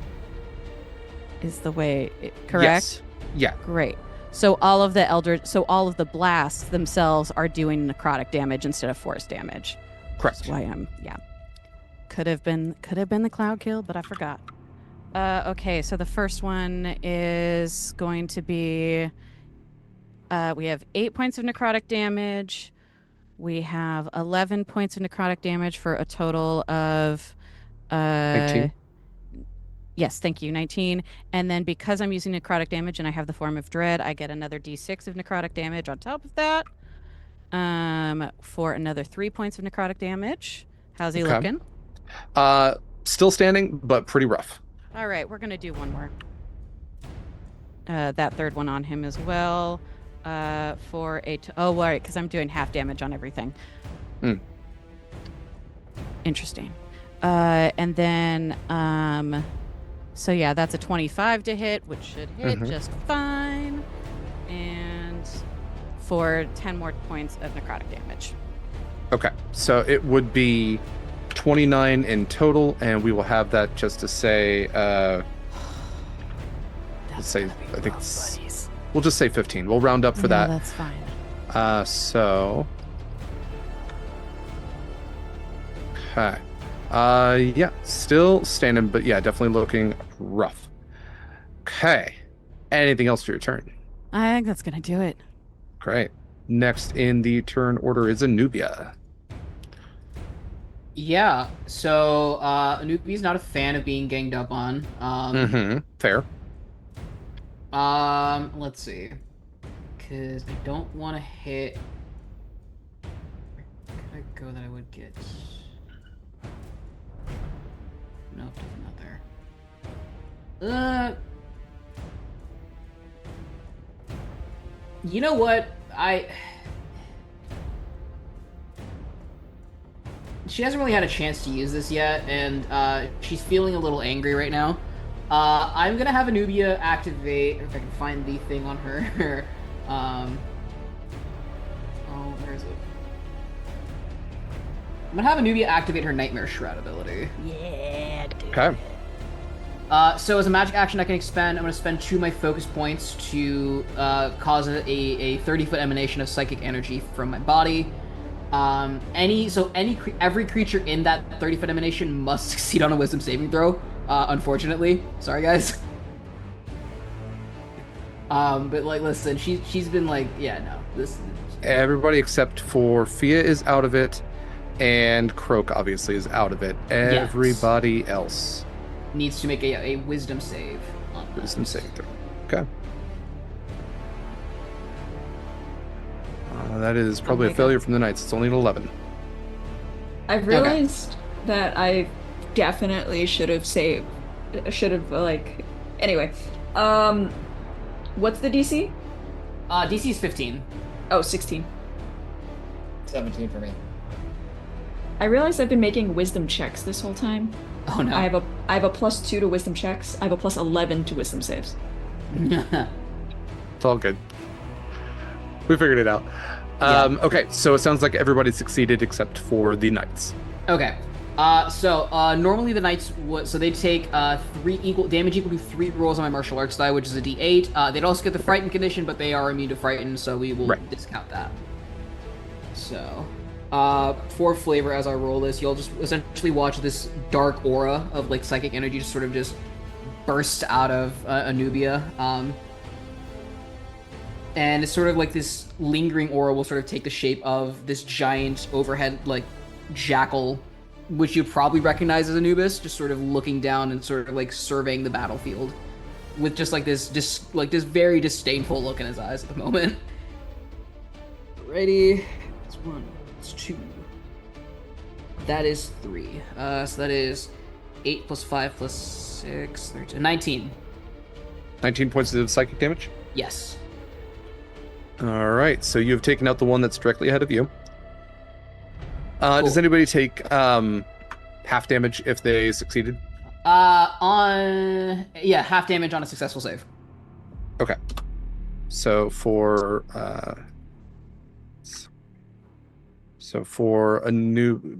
for Saskia and Desiree, that is going to be we can say just 9 points of damage for all of you. And then with 19, let's see here. So you damaged the one next to you. That one's looking a little rough now. The one to the left of Desiree is barely hanging on. And then the other knights are looking pretty much the same as each other. All right. Anything else for your turn? Well, since that was just my main action, I'm going to let me go ahead and actually spend those 2 focus points. I completely forgot to do that. But I'm going to use my bonus action to also just go ahead and launch an attack on the other knight next to me. For sure. Go for it. That is a nat 1. However, I do have a feature that'll let me get over that.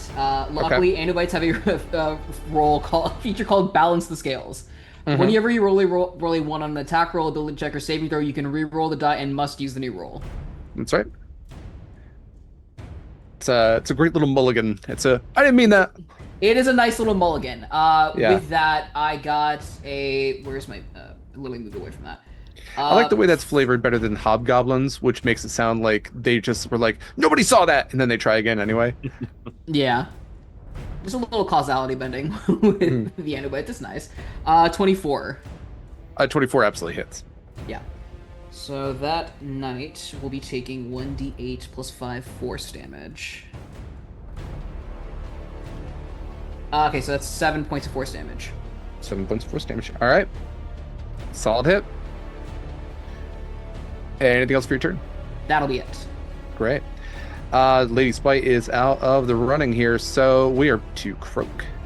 And then we will finish this round. If we still have combat after that, we'll do it after our break. Okay. I'm gonna go step out here since Lady Spite is no longer here. I'm gonna trust that Anubia can handle that last knight by herself. I'm gonna start taking some shots at these knights over here just to give the Echo a little bit of cover. So I'm gonna take an attack.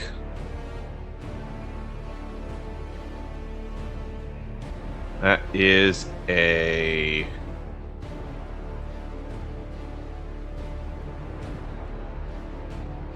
That is a 25 to hit. Absolutely. All right. 16 AC, so as long as you're beating that, you are all good. Roll that. That is 9 points of piercing. Okay. That one you have taken out. Only had 2 hit points left.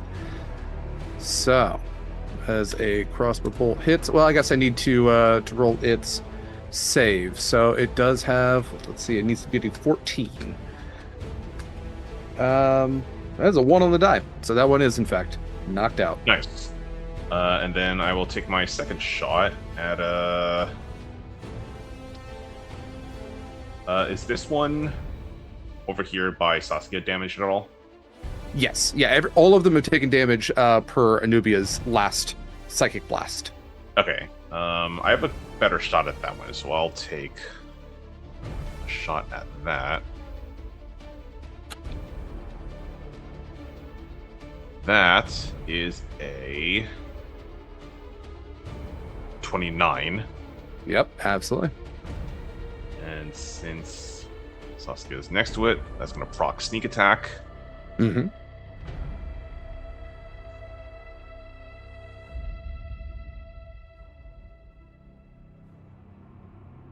Okay, that is...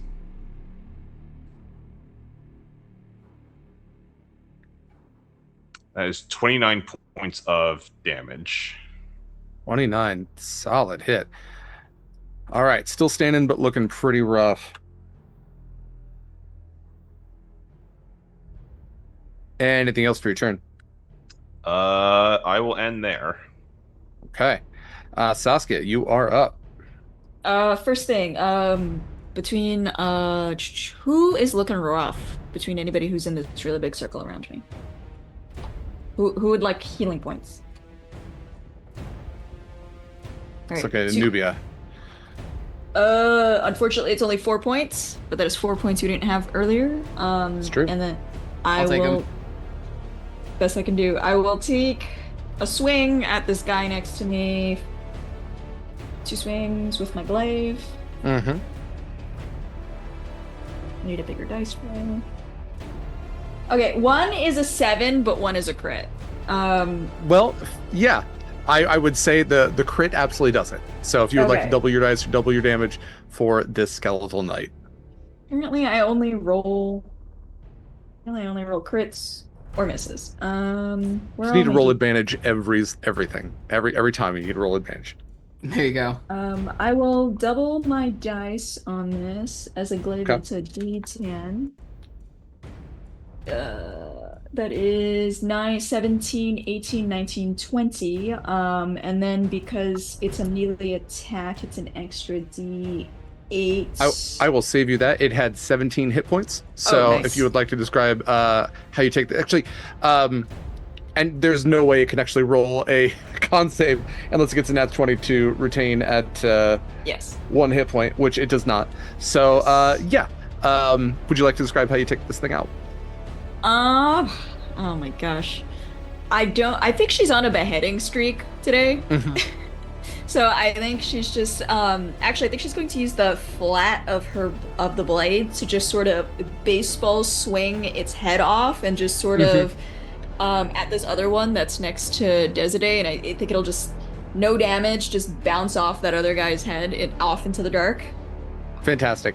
It flails for a little bit with these arms and then just falls over back and clanks to the ground.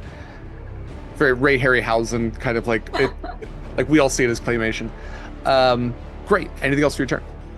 I have a quick question. Yeah. So as a paladin who is now level 14, hold on, let me double check this. Hold on. I was reading this, but let me make sure I was reading the correct edition. Mm-hmm. Level 14, Restoring Touch lets me, when I use lay on hands on a creature, I can remove one or more of the following. Blinded, charmed, deafened, frightened, paralyzed, or stunned. I know weakened is not a standard condition. Would I have any sense as to whether or not this would remove weakened? I would allow it to remove weakened. It would fall into the same category, even though it is kind of setting specific, and it's where the stat block came from. I would consider that a condition akin to any of the others you just listed. All right. I will use my movement to get within touching distance of Fiach, who I think is close to the ground, right? And I will use my lay on hands, which is a bonus action. I'm not injured at all. Oh no, you're weakened though. Oh yes, She's going to remove the weakened condition. Bless you, Yes. thank you. Yes. And I will spend the 5 points on his bonus action to remove the weakened condition from her. So much. Also, what level did you say you were? Oh, 14? No, We're only 13. We're My 13. bad. Okay. I won't do You're good. that. I will You're move good. near her anyway. Okay. Hey, you know what? Go ahead and if you can remove it, go ahead and remove it. That's fine. I can't. Okay. No worries. Sorry, I My was just sheet like, says 13. My sheet says 13, and then I misremembered 14. No, I will move no there worries anyway. at all. okay. No worries at all. Yeah, because I want to get Croak into this thing anyway. So I'll move there, and For that's sure. it. All right. Solid. Let's go to the last in the turn order here with the knights. So we have 2 of them left. They are going to take their one of them really doesn't want to take its swipe too much at Desiree. That would go against order. So let's do some swipes on Anubia here. So that is a 22 to hit and then a 10 to hit. So I think the 22 is the only one that's going to do it. Are you doing anything to negate any damage? Deflect attack. Okay, and that's gonna have the damage, or no? It's the D10 plus 15. Yes. So go ahead and roll that for me. 23. Okay. You negate all of the damage. It would only have been 14. For Desiree. Go ahead, please. I was going to interject. Because I was able to reduce damage to 0, I'm going to expend a focus point to redirect some of the attack's force back at the attacker. Yeah, okay. So he needs to make a DC 15 dex save. Okay. It's a 16 on the die, plus 1, so it's a 17. That will save. Okay. So it's a save or suck, so he doesn't take any of the damage. Okay. For Desiree, this thing is going to try a shield bash. So... Let's see it. Let's see. I need a strength save of 13, please, which I imagine you will hit, but just in case. 8. Okay. So you take 10 points of bludgeoning damage and are prone. And as you fall prone, this skeleton is going to launch on top of you and try to hold a blade to your neck. We're going to consider you grappled at this point. Sick. Okay. All right. That is it for their turns. We have 2 skeletons left. So let's see if we can push through this and take our break. So Des, it is your turn. You are prone. You have a skeleton grappling you. What would you like to do? Any chance I can... you know what? For the flavor, I'm going to pop out an echo right over here with a bonus action. And let's see. Can I do the thing I'm thinking of? This is purely mechanical bullshit, but I think it would be fun. I cannot. That would cost another bonus action. Alright, whatever. I'm just going to try and stab it while being grappled. Yeah, something you can absolutely do. Alright, let's see. Attack. Sunblade. No disadvantage or anything like that, right? Grappled, I have to look up grappled. That's one of those things. Let's see. It sure is. It always is. Okay, so... Let's see. Your speed is 0. You can try to break out of it.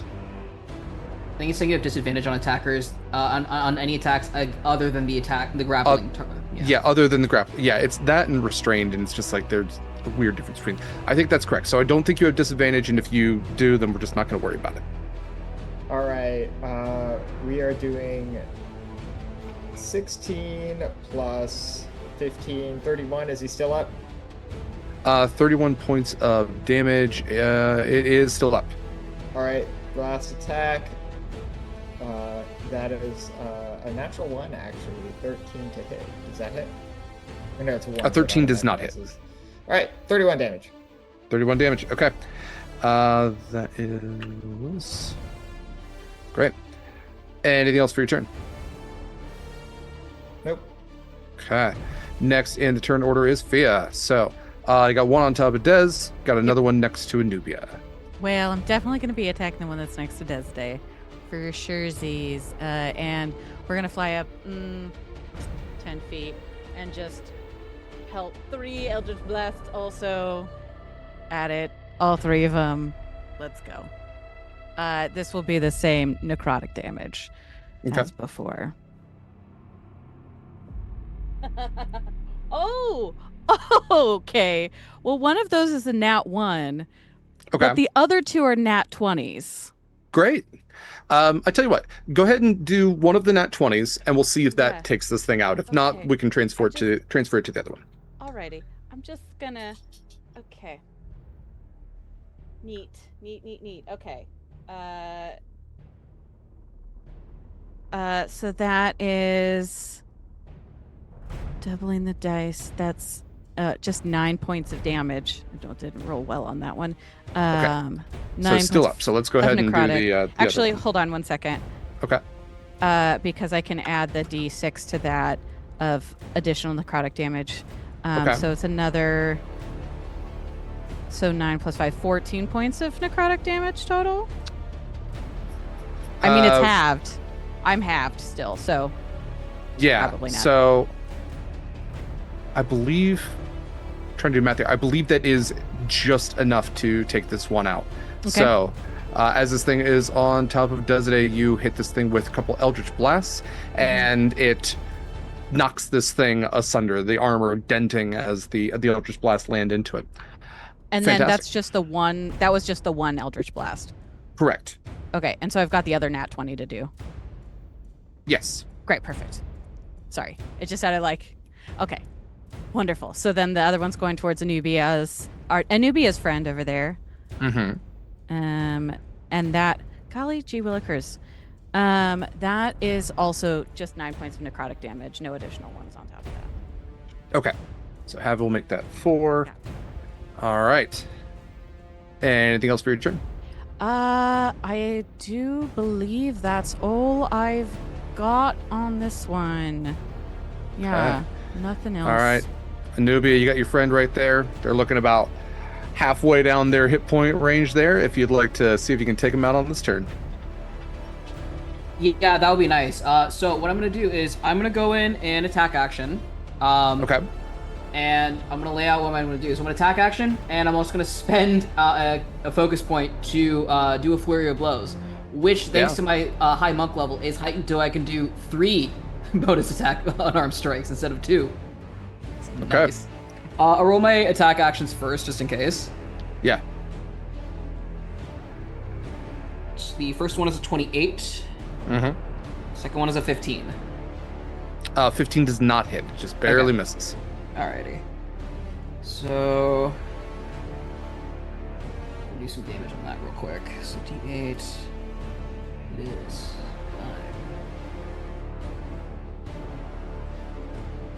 9. So that's 18 will get 12 points of damage. The 20 attack will get 12 points of damage off of that. Okay. Then I'll roll my force. Oh, in case he's dead. It's hanging on just a little bit, so I'll roll the attacks then. 14 on the first one, misses. 29 on the second. Yeah. Natural 20. Very nice. I'll go ahead and use the natural 20. Because go for it. I want to feel something. I'll double the dice for that one. Okay. So, let me go ahead and figure it out.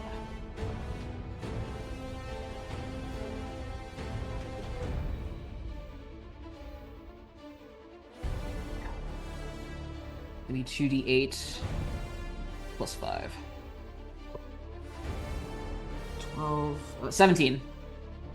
Had 15 left. Yeah. So, tell me how you take this thing out.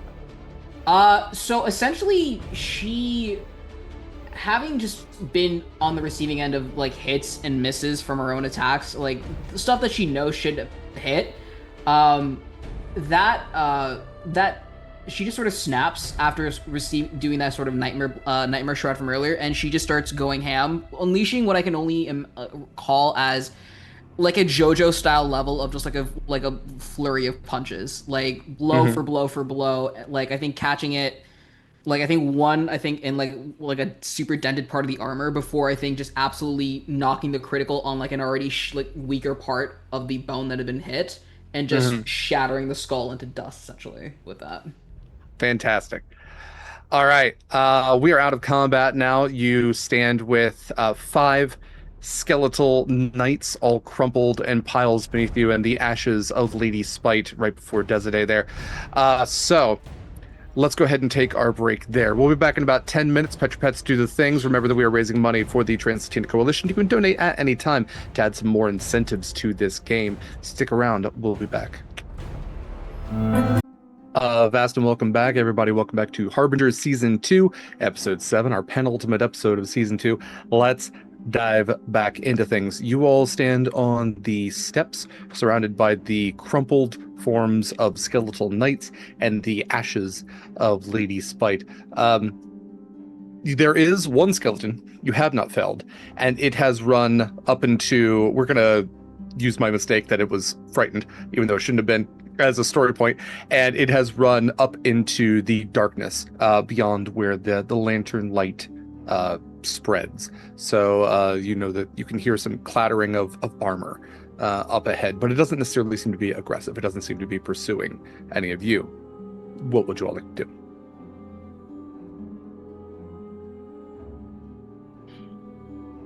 Wow. Onwards and upwards.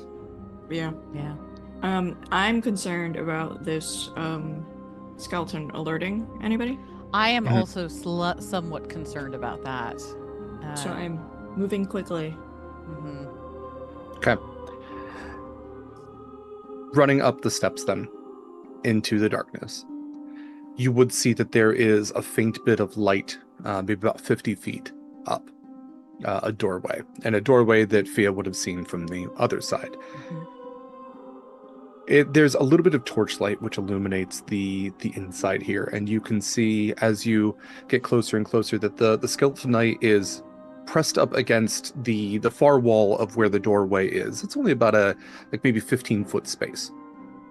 It hasn't turned around. It seems to be kind of fiddling with the statuary, the motif which is on the wall itself. As you get closer, you can see that there is a set of steps that lead up to the left. And again, per Fia's scry, you know that would lead further up into Castle Hollowvow. However, as you get closer, presuming that you are cautious and not necessarily shooting the skeleton in the back, the skeleton manipulates the wall in a certain way to where it slides open and reveals a secret passage. And as it does, it turns to look back at all of you again, fully armored, full armored helm, and it bows slightly and extends an arm out towards this cavern that is just opened a secret passage into, gesturing for you all to walk through.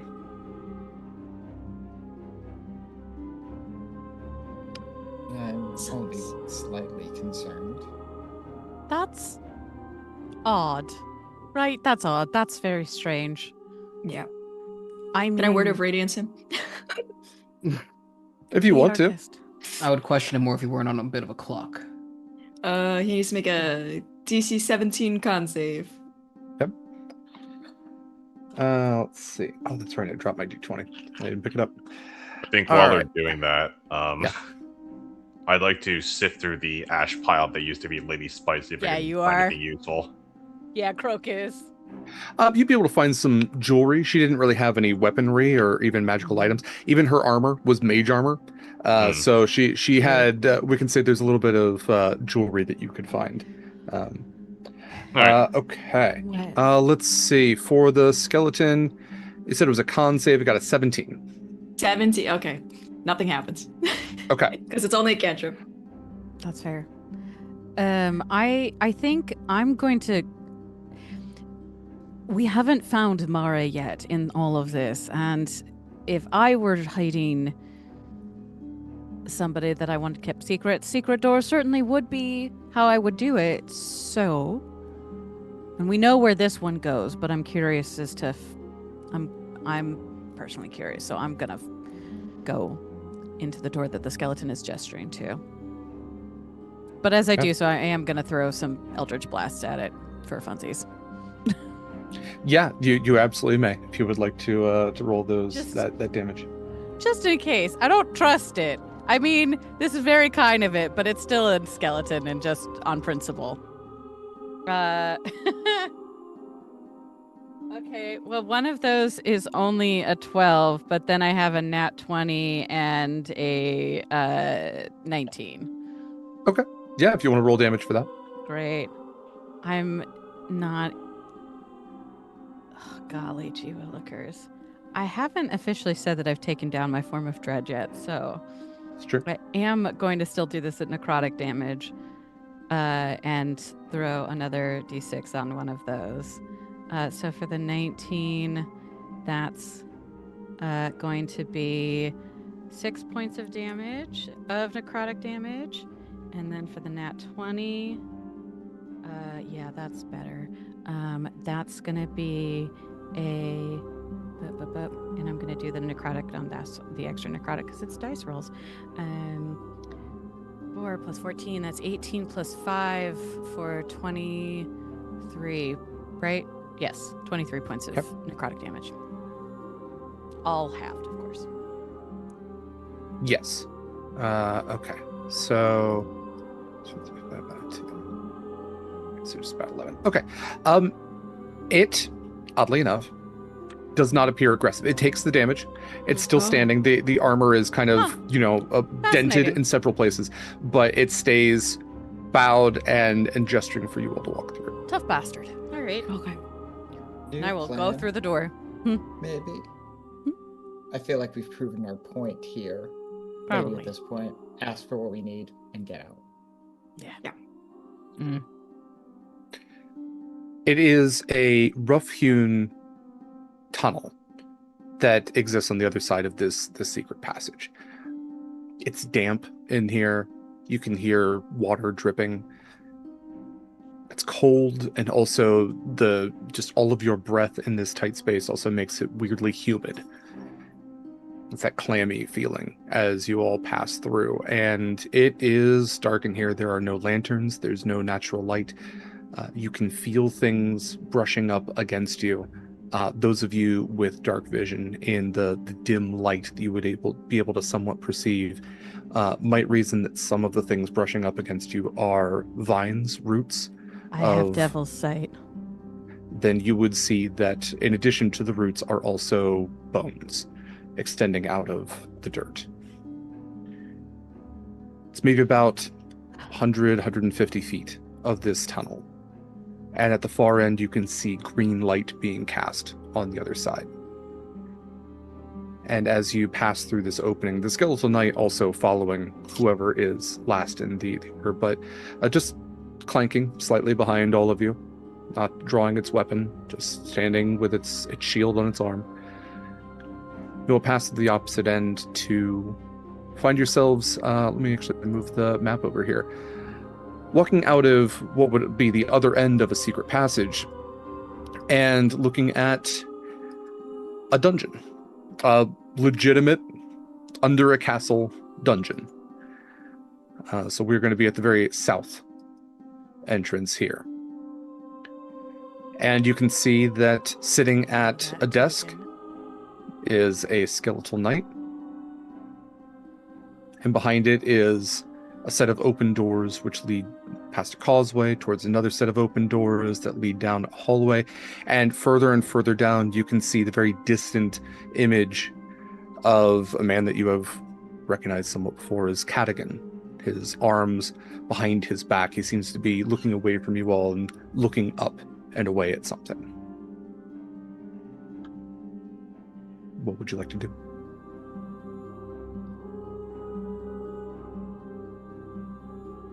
Well, there's a question we have, and the question that we have to answer for ourselves, and that is, do we just go for trying to take Cadigan out now, or do we try and get any information about where Mara is from him before we try and do away with him? I think at this point, if we're going to try to negotiate, we leave him alive. I think if we kill too many of them, Mm-hmm. we ruin our opportunity to maybe just grab Mara and go. That's sort of what I'm thinking. We've Might be proven the worth point that just- we can kill them. Mm-hmm. Moira, sorry. Right, yes. Would I be able to discern from where I am what he's looking at, or is it like ceiling elements and arches are blocking it? You would not be able to see from where you are at the far vantage point here, but again, you have a skeleton knight who is escorting you, and another one which is at the desk that doesn't seem to be aggressive in any way. Yeah. Quick above table question. Yeah. Was Cadigan the one who was not too fond of the captain? Yeah. Okay. Yes. Well, we're taking the diplomatic approach. She gestures between Desiree, skeleton at the desk. Good evening. We're here to negotiate the release of one of our own. You're saying this to the skeleton at the desk. Yeah. It looks to the other skeleton, and the other skeleton just nods very slowly. And it turns and goes to stand behind all of you next to the other one that was escorting you. And they both almost simultaneously put out an arm each to gesture you all forward. I'll go on ahead.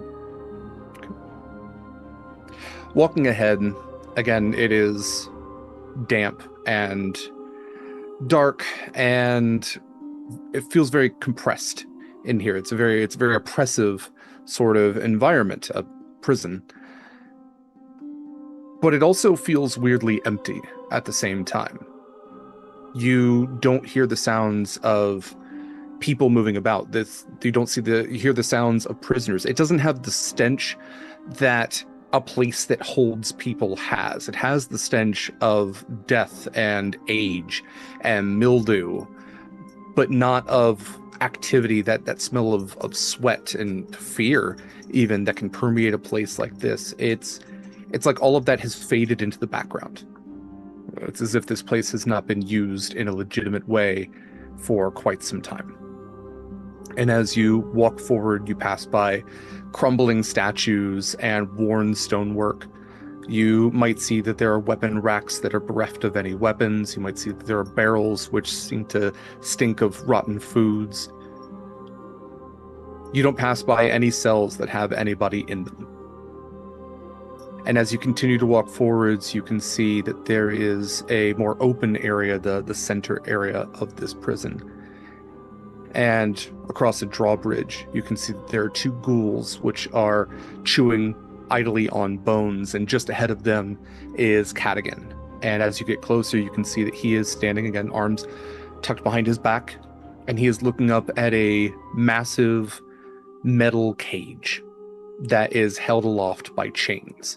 And all around him is this murky, very green, very nasty looking liquid, where he's standing now on a metal platform above it all. So he hears you approach, he turns around and raises his eyebrows. Oh, I suppose I wasn't expecting to see you all here.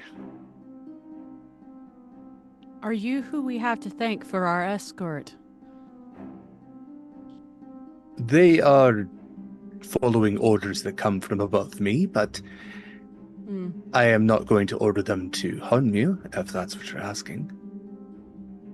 Just trying to get the lay of the land, but thank you for that. Yeah.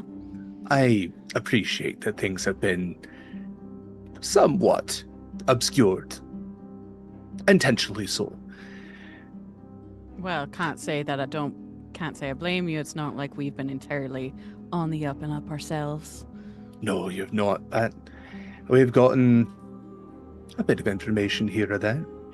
Mm-hmm. I do have to ask, did you go past the dinosaurs? And if so, how are they? No, didn't see them, did we? So you found the back door then. Mm. And Lady Spite then. I presume she is... Lady Dead, really. Lady Sunbathing, really. Mm. Well, that's We good. I would like that one. hate those jokes, but I will workshop them. Very well. Look, if all of you... we're look, it was, you know, she put up a good fight. You can't blame us for not being totally quick. She certainly does that. Did that. Mm-hmm. And you dealt with her by son or by stake then, because otherwise she will do it again. Mm-hmm. Yep. Oh no, she's gone for good. Well, can't say I'm... Well, I shouldn't say. So, all of you have made it this far. You certainly have something you're interested in, and something tells me it's not getting a little bite and bleed. So, what is it that brings a group of harbingers to this island? Even Renwick couldn't really tell us that. No, that we managed to keep from him, I think. Aye. Are you just here to slay vampires? That seems a bit beyond... I mean, it's within our wheelhouse, but no, you do have something of ours. Oh, yes. I wasn't sure if she had gotten word out. I hope she had. Honestly hope she had, but... Now, why would that be? That's a very interesting statement. Well, we more or less needed your help. Well, one of you in particular, but the rest of you were just bonuses. And she assured us that you all would come, and you all have. I don't mean to talk in riddles, but I also know that if I gave you the whole answer, you just killed me right now. So do you want to see what this all is about? Or are we going to finish things off here? If that's what you're predicting is going to happen here, then why don't you tell us what you know and then leave? Go ahead and roll, we can call this persuasion or intimidation. I think that statement could go either way. Yeah, I think I'm better at intimidation, so I'm going to try that. That's only a 12. I'm actually going to use my inspiration here. Might as well.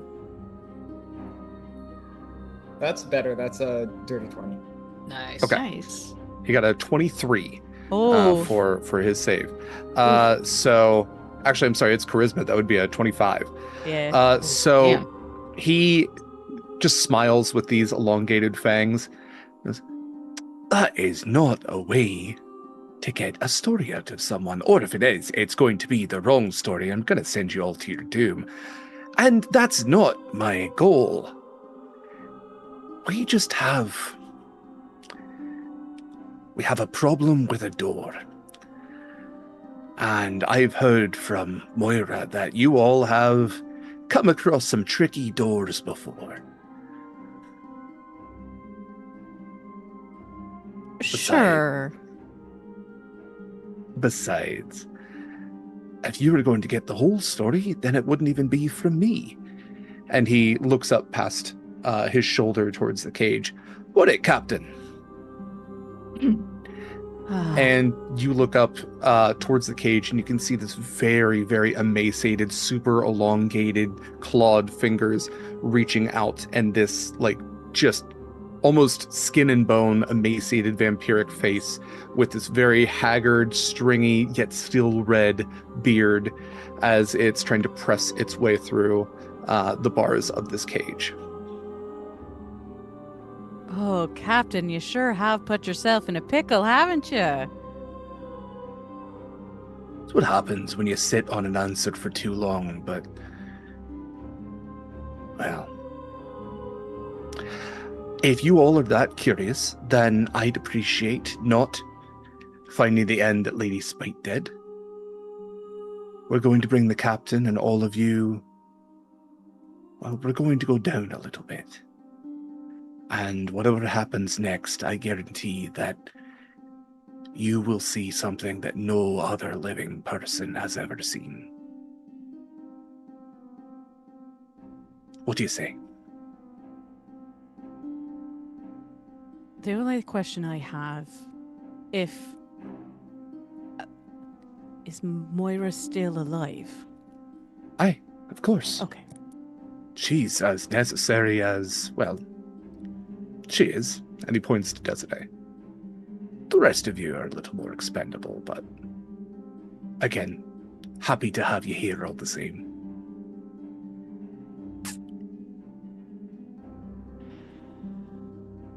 Very well. Let's go. Wonderful. And he hits a mechanism that lowers the cage, pulls a key out of his pocket as it clatters to the ground, and unlocks the door on it. And he reaches in and grabs the very emaciated vampire by like the scruff of his neck and tosses him out. And the two ghouls drop the bones they're gnawing on and grab onto either arm of Captain Kragan Bloodbeard Adderlass. And they begin to kind of drag him along as he barely seems to have the strength to hold himself aloft. Follow the creepy crawlies then, and watch your step. And he has these, longer boots that just clack on the stone as he walks ahead of all of you, his hands still tucked behind his back. Presuming you all follow, he walks through the prison and takes a sharp turn. He travels down towards the right, then takes another right, and then a left, and starts walking down a darker hallway that's not illuminated by these green flames, these green torches. And again, you see empty cells. Let's see, those of you who have higher perceptions, that would be me. All of you have, I think all of you would have a high enough past perception to see this. There is one cell which does seem to have like recently rotted food and actually a bed in it. A couple others just have dried but recently dried blood in them. And several of them just kind of have that reek of fear and age to them, and kind of just like very old bones. But he travels through the darkness, and he gets to a large wooden metal reinforced door. And again, he takes the key ring out of his pocket and unlocks it. And as he does, you see a set of magical glyphs and runes appear across the door, an arcane lock that is being unlocked. And he walks through and turns around to all of you. I would appreciate keeping your weapons sheathed for all of this. If we can be professional about all of this, then I don't see any reason why all of you can't just leave. We have very different definitions of what is professional, given what our profession is, but absolutely. And Fia will hold up both of her hands and sort of flash them back and forth in that magician look, nothing in my hands. Because she doesn't. He walks down towards almost a platform that extends out into a set of spiral stairs, and it is dark here. Sophia, with your devil sight, would be able to see that this is the spiral staircase that you had seen in your scry. And as you all carefully descend down these steps, around and around and around, not as many times as Fia, your scry took you, but definitely quite a few, considering that you're significantly lower than where your scry had begun. You all get to another door that again is opened, and once it is, I'm going to move you over to the map one more time here.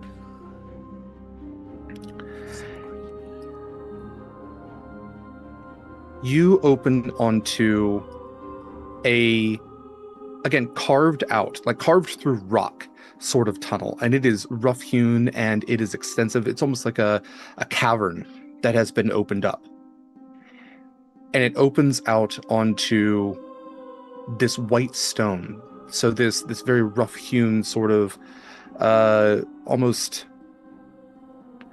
like almost an archaeological dig at a certain point, but as if it were done with dynamite. Excavation is the word I'm searching for. This almost excavation leads out into what you might find for an archaeological dig, and it's ruins, but they are gorgeous and horrifying all at the same time. As you see this pale stone, you see a smaller set of stairs that lead up onto a platform. There is blood everywhere, blood trails indicating that things have been dragged through here. You see there are body parts all about. And ahead again, on a raised platform even more, you can see that there is a pool of blood. Above that is a satyr woman dressed in black, who is kneeling with her head down. Next to her, standing, is the Lord Adderlass that you all had met. All about, you can see skeletal knights. You can see that there is Mr. Fleshblight, Isaac Fleshblight, is standing up on the highest platform as well. And then back behind all of them is a massive arcane-looking set of doors. There don't seem to be any clear locks. There don't seem to be any clear opening mechanisms. The stone around it seems to have been blasted away. And there is a large flesh being that is pressing up against the doors with all of its might right now, and multiple arms of all different sizes and shapes pressing out of it. But the doors do not seem to budge. And the ghouls drag the older Captain Adderlass, the Captain Bloodbeard, up to the pool of blood and kind of drop him there. And Cadigan walks forward, leaving you all potentially behind him, not really caring whether you're following or not. But he turns back after he gets to a certain point. Isn't it magnificent? I'm sure you all have a lot of questions, but my lord here is the reason that you all are here in the first place, so I will let him be the one to explain things. And Cadigan then goes to walk up to stand off to the side near Isaac. All of this here, a lot to take in. What would you all like to do? Could I, from wherever I am, what condition does Moira look like she's in? And like physically, and like whether she's bound or not? Does she seem well? Does she seem under any compulsion? Things like that.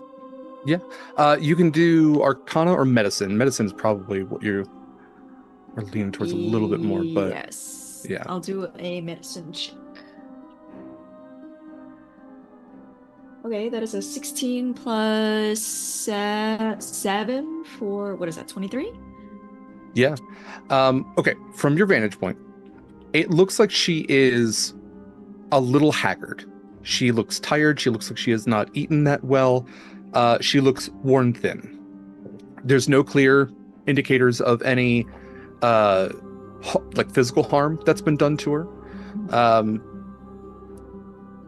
She is kneeling, her head is down in the sense that she, again, looks very worn out. And you can see that her hands are manacled with chain manacles. She doesn't seem to be under any magical compulsion. And as you all walk in, she does look up and her eyes immediately shoot back down. And you read shame in that look at that point. Okay. Good to know. Lord Adderlass, Lord Constantine Adderlass, the son of Captain Bloodbeard, steps forward. Well, this is not the way that I thought this whole ordeal was going to go. I am rather surprised. I had partially believed you, Desiree, when you came to me asking for the gift, but I am even more surprised to see you here now. I had partially believed it at the time as well. I read that in you, so consider me confused somewhat, but happy nonetheless to see you finally reaching this place. I had wanted you to see this place so badly, but I worried about showing you too soon. I don't mean to come off too strong. I need you to understand, but Desiree, you are very important to this place. And so when I keep hearing. Yes, I'm glad that we can finally tell you. I was so worried that if I just flat out explained all of this, that you would... I mean, you came to me asking to become a vampire. So a gift had been placed on my porch, and so I thought, well, I might as well get a little extra out of this. So I sent you to deal with the hag. Did you deal with Madame Daciana? I will produce the head once more. Fantastic. And that is what I was hoping for. I knew you had potential in you. More than perhaps you know. Potential for what? What is this? I don't understand. Yes, of course. When my father came to this island, my failure of father, and he looks down at Captain Kragan, who is just, almost in a fetal position, just this flesh and bone, very emaciated vampire. He did so with the hope of helping me. I was very ill. None of the clerics, none of the medicine people, none of the doctors, none of them could heal me. So he searched for something that could rid me of my condition. He heard from some sages, some ancient maps, some stories, some fables, that this island held a secret to anything you wanted. And for me, he wanted me to live. But when he brought me to this island and he found a hag, he thought, oh, I have found the secret, the power to do whatever I need. But he was very wrong. And just as he was cursed, I was cursed as well. And yes, my condition was cured. I was made an undead. But that is not the secrets that this island had. And I have spent decades, centuries, uncovering this secret, delving through stone and magical metal, and doorway after fucking doorway. I have excavated the inside of this cliff to find the secrets that it held, and there is only one door that stands before me now. And he points to the door behind him. On the other side of that door, I believe there to be a way to change things, to reshape things the ways they should be. But this door does not want to open, and it has taken me and the peoples that I have surrounded myself with many, many years to figure out its secrets, but we finally have. I see that Lady Spite is not with you, which is a shame. She was going to be part of the key, but I suppose he puts a hand on Moira's shoulder. We do have a backup for a reason. Mr. Fleshblight was also very helpful with his knowledge of the arcane and the necromantic.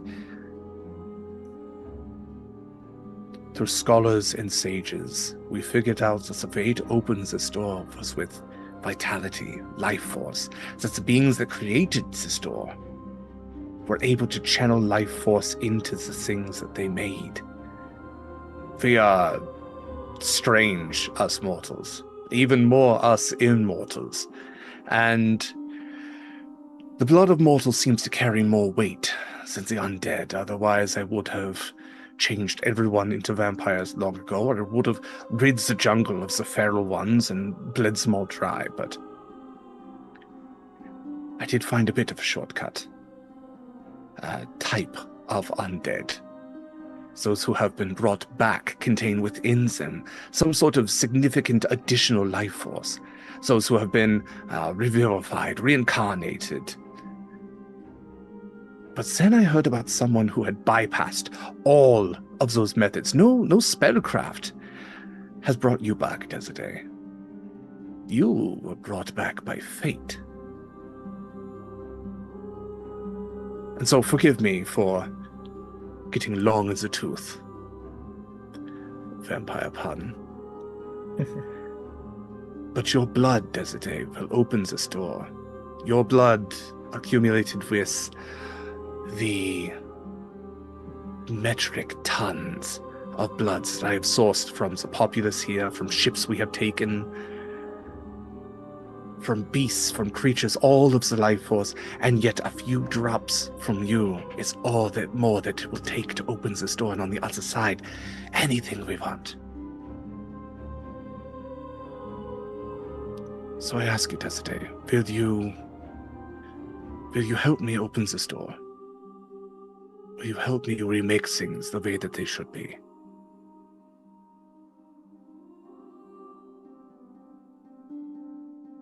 I'm not opposed.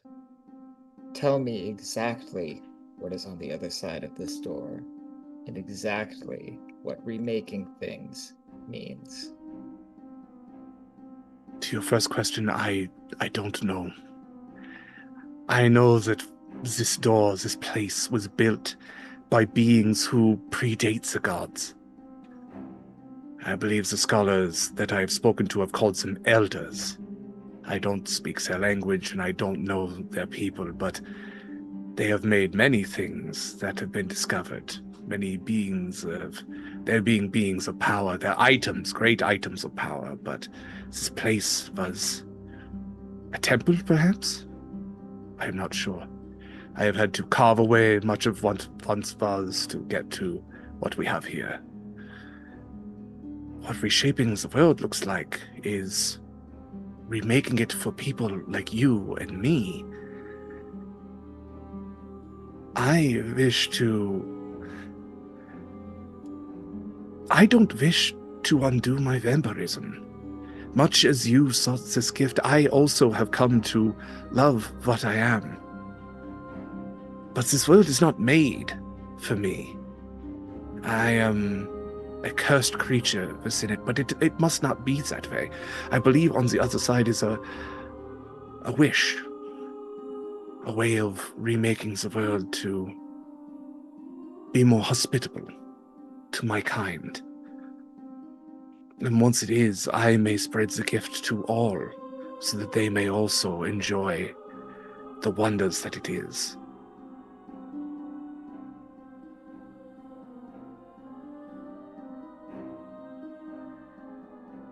So, it is a big request, and I ask you to do it willingly, but, well, we don't need to talk about the but.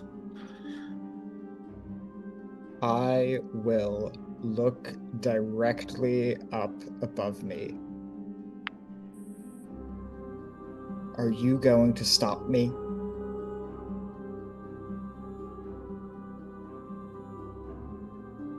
Roll a religion check.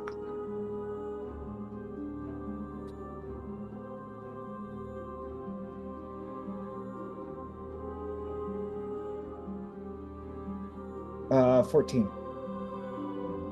Okay.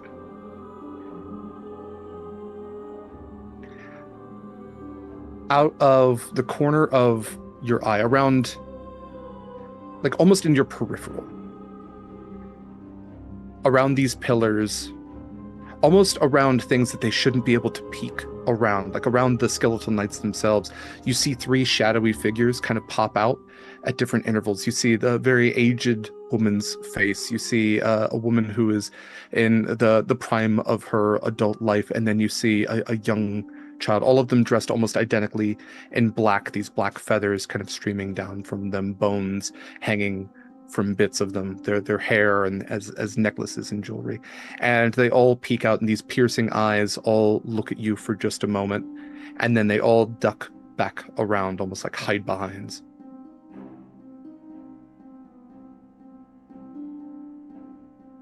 You don't get any clear answer, but she's watching.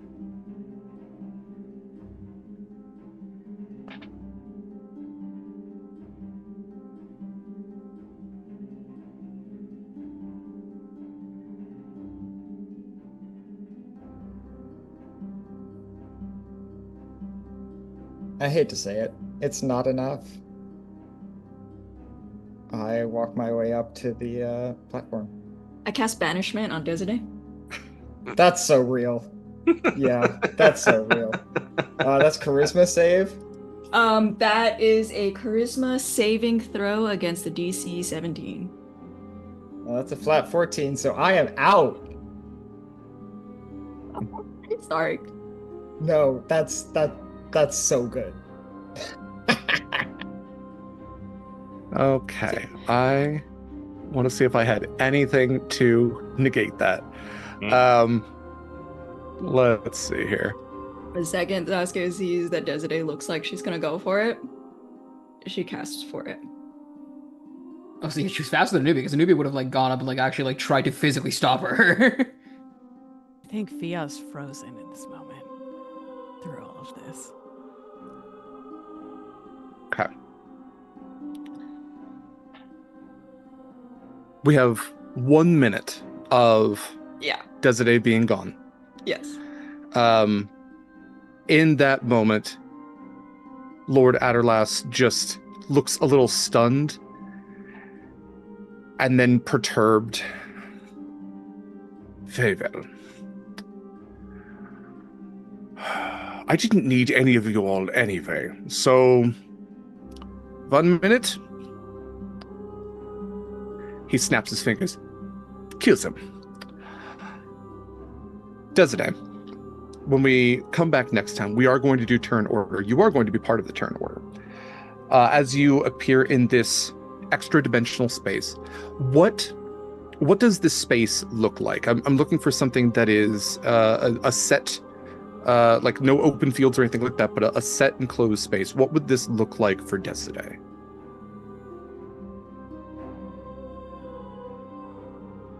I think the closest parallel would be something like a confession booth. Okay. So you walk into a confession booth within this extra dimensional space, which really should not have necessarily a form to it. And as you do, it's large enough for 2 people to enter. You walk in and another figure walks in behind you and shuts the door with a hard slam. And she stamps down the butt of her spear. It is an old, weathered woman. And then you feel a blade at your throat, which lifts your chin up. And you see the younger hands of a woman in the prime of her adult life. And then on the other end, sitting where the person you would confess to is a young girl who just pats almost like some bone dust off of her dress and starts twirling a red braid. And she just looks at you. The old woman goes, "Is she even worth it?" And the woman with the blade says, "We could just kill her now." And the little girl just holds up a hand to both of them. "Desiree, what the fuck?" And I think that's where we will end for the night. So we will roll for initiative for the rest of you to fight your way through this battle. Desiree, your battle will be an internal one. So we will have 10 rounds of that. I'm gonna make a Jesus. note of that. Oh my god. All right. Let's see. So I think that is it for us tonight. Join us next time for the finale of Harbingers. It'll be in 2 weeks, so you got to wait 2 weeks for that. I want to have these lovely people say more about themselves and where you can find more of them. Then we'll do some channel stuff and we'll wrap up for the night. Thank you so much for joining us. Thank you for your donations towards the Trans-Latina Coalition. You can donate at any time to add some extra incentives to our game, even when we're not playing for a week. So please check out that link that's on our socials. It's in chat and it's also on beacons.ai/sword and key. Let's go ahead and go around. Abhishek, where can we find more of your lovely self? Well, hi everyone, my name is Abhishek Mutange. I'm still reeling from the last 5 minutes of what the fuck just happened. But aside...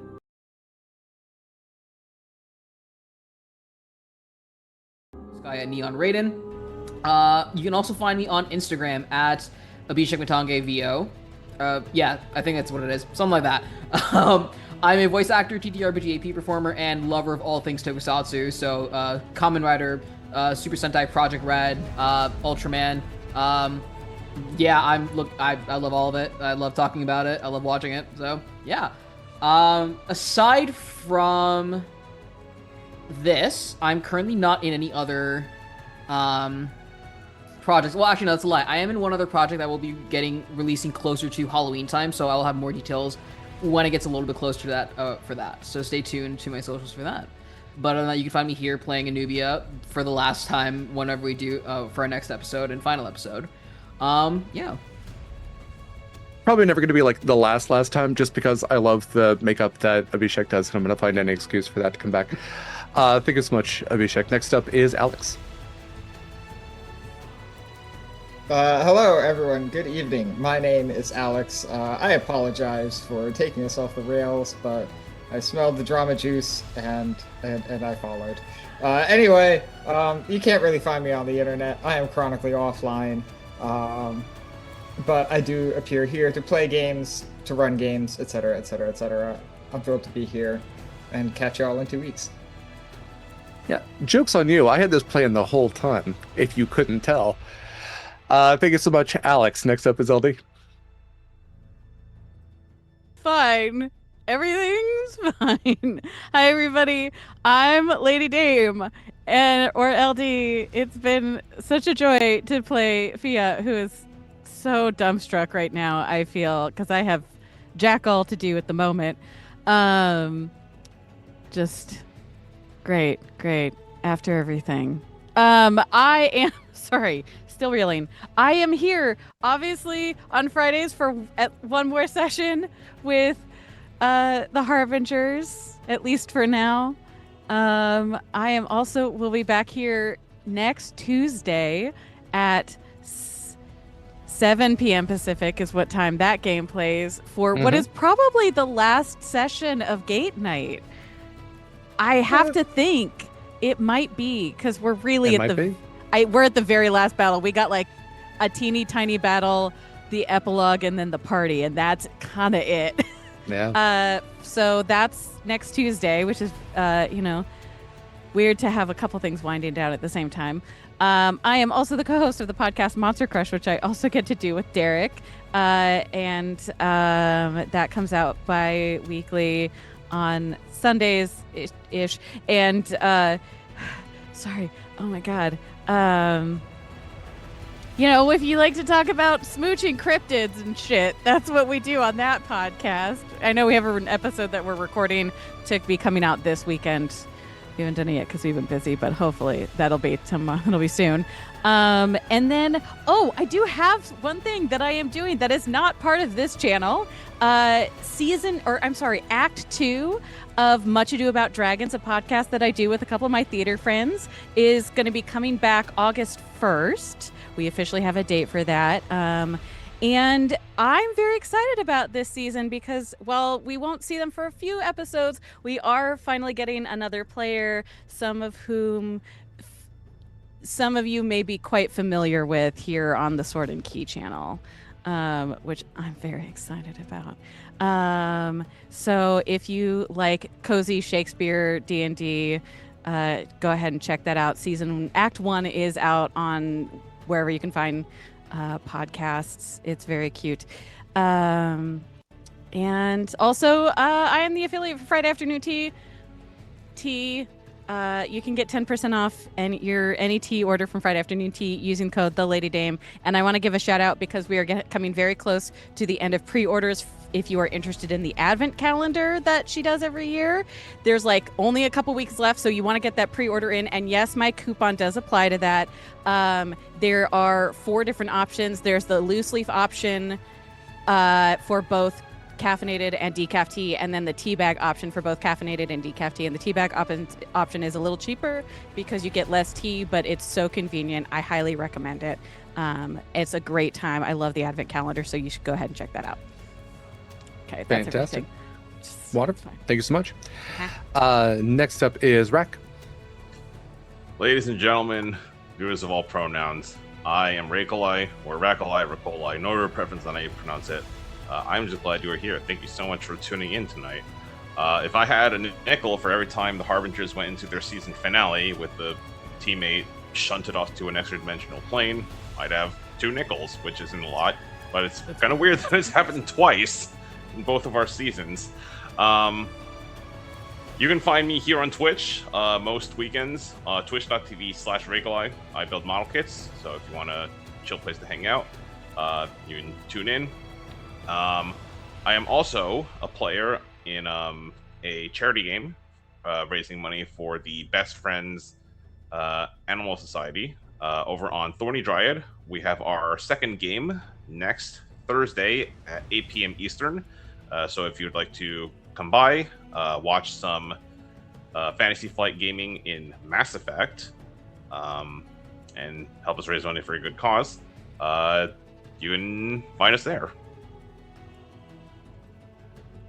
Amazing. Thank you so much, Rak. Next up, last but absolutely not least, is Gena. Hi, I'm Gena. I've been shaking this whole time, because what the hell? You can find me here, mostly. Yeah, here. Just here. You can find me here in 2 weeks when this all pans out. And yeah, I hope maybe I'll have something else then. Maybe not. Who knows? I hope you do. Thank you to this wonderful cast. You should cast them in everything. You should have them in all of your games. They're absolutely wonderful people and also wonderful players. Thank you so much to them. Thank you so much to you for watching. Thank you to Michael Sandoval for the artwork that you see on screen, as well as in all of our promotional materials. You can follow him at MIKYLSANDOVAL. It's Michael, not the way you think, and then Sandoval. But you can also see a dedicated art channel on the Sword and Key Discord, where he posts a lot of his stuff. But all the Harbingers artwork, credit to him. Thank you also to Eva for doing our production work. I got a shout out on socials today for the overlay, which is honestly pretty masterful. So she puts a lot of work into all of this, so massive thank you to her for that. Ellie also has done a lot of the production work for this game for previous episodes as well. Let's see. I am Derek Sword. You see him pronouns. I've been your GM for this game and many games here on Sword and Key. I am your game master, but also for these Damaris-based games, I am your GC, your guiding compass as we navigate these treacherous seas. Let's see. If you want to find me, you can do that. I'm on socials, dsword16 or dsword. But if you are checking out the stuff that I do, which you should be, because most of what I post on my socials is reposting the stuff that I do, you can see that at beacons.ai/swordandkey. Find all of our links in one neat, nice place. That's socials, BlueSky, and Instagram. It's also links to our Discord. I also want to say, real quick before I go through the rest of beacons.ai/swordandkey, we thank you so much for the donations. Thank you for the reroll, and thank you for helping us hit our goal. Next session, we will do a giveaway for Friday Afternoon Tea. So check us out in 2 weeks for that giveaway. And thank you again for the donations that all go to the Translatina Coalition. You can find the link to donate to the Translatina Coalition on beacons.ai/swordandkey, as well as links to all of our other charitable organizations we're in support of at any given time. So check out all of those. You can also see our discount codes for our affiliates. That's code Sword and Key for the most part. That works at Long Dog Dice for your perfect dice. Also clothing with your customized D&D character on it, custom glassware with your D&D character on it, and dice fidgets as well. It also works over at Eldritch Foundry for custom minis, no matter how weird and wild and normally mod your TTR character might be. Again, code Sword and Key for 10% off your first purchase. Use our affiliate link if you're going to be doing 3D printing. Gets you a 3-month subscription for only $19.99. If you are shopping with Hit Point Press, use our affiliate link for them. They make Humblewood, and they make the Floral Dragon series, the Big Bad series. It's got music, merch of all kinds, so you really can't go wrong with anything you get from them. If you are, I'm going to borrow LD's code again, because I know she mentioned already, but Friday afternoon tea, getting your perfect tea, use code the Lady Dame for that. And then, like LD mentioned, there's the podcast Monster Crush, which she and I do. It is a bi-weekly bisexual panteratophilic podcast that celebrates cryptids, creatures, and miscellaneous monsters from myth, and it is very fun. You can check it out wherever podcasts are found. We just had an episode come out about dinosaur cryptids, and this next one should be pretty fun, but we're going to be recording it here tomorrow and should come out on Sunday-ish. We'll see what my schedule looks like. So, if you are, again, looking for anything, beacons.ai/sword and key. Let's take a look at our calendar real quick here.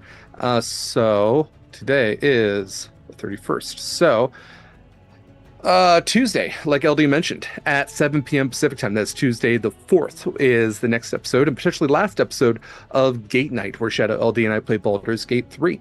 After that, on Saturday the 8th at 10 a.m. Pacific time, is the next episode of the Indigo Nexus, followed by Horizon's Call at 3 p.m. Pacific time.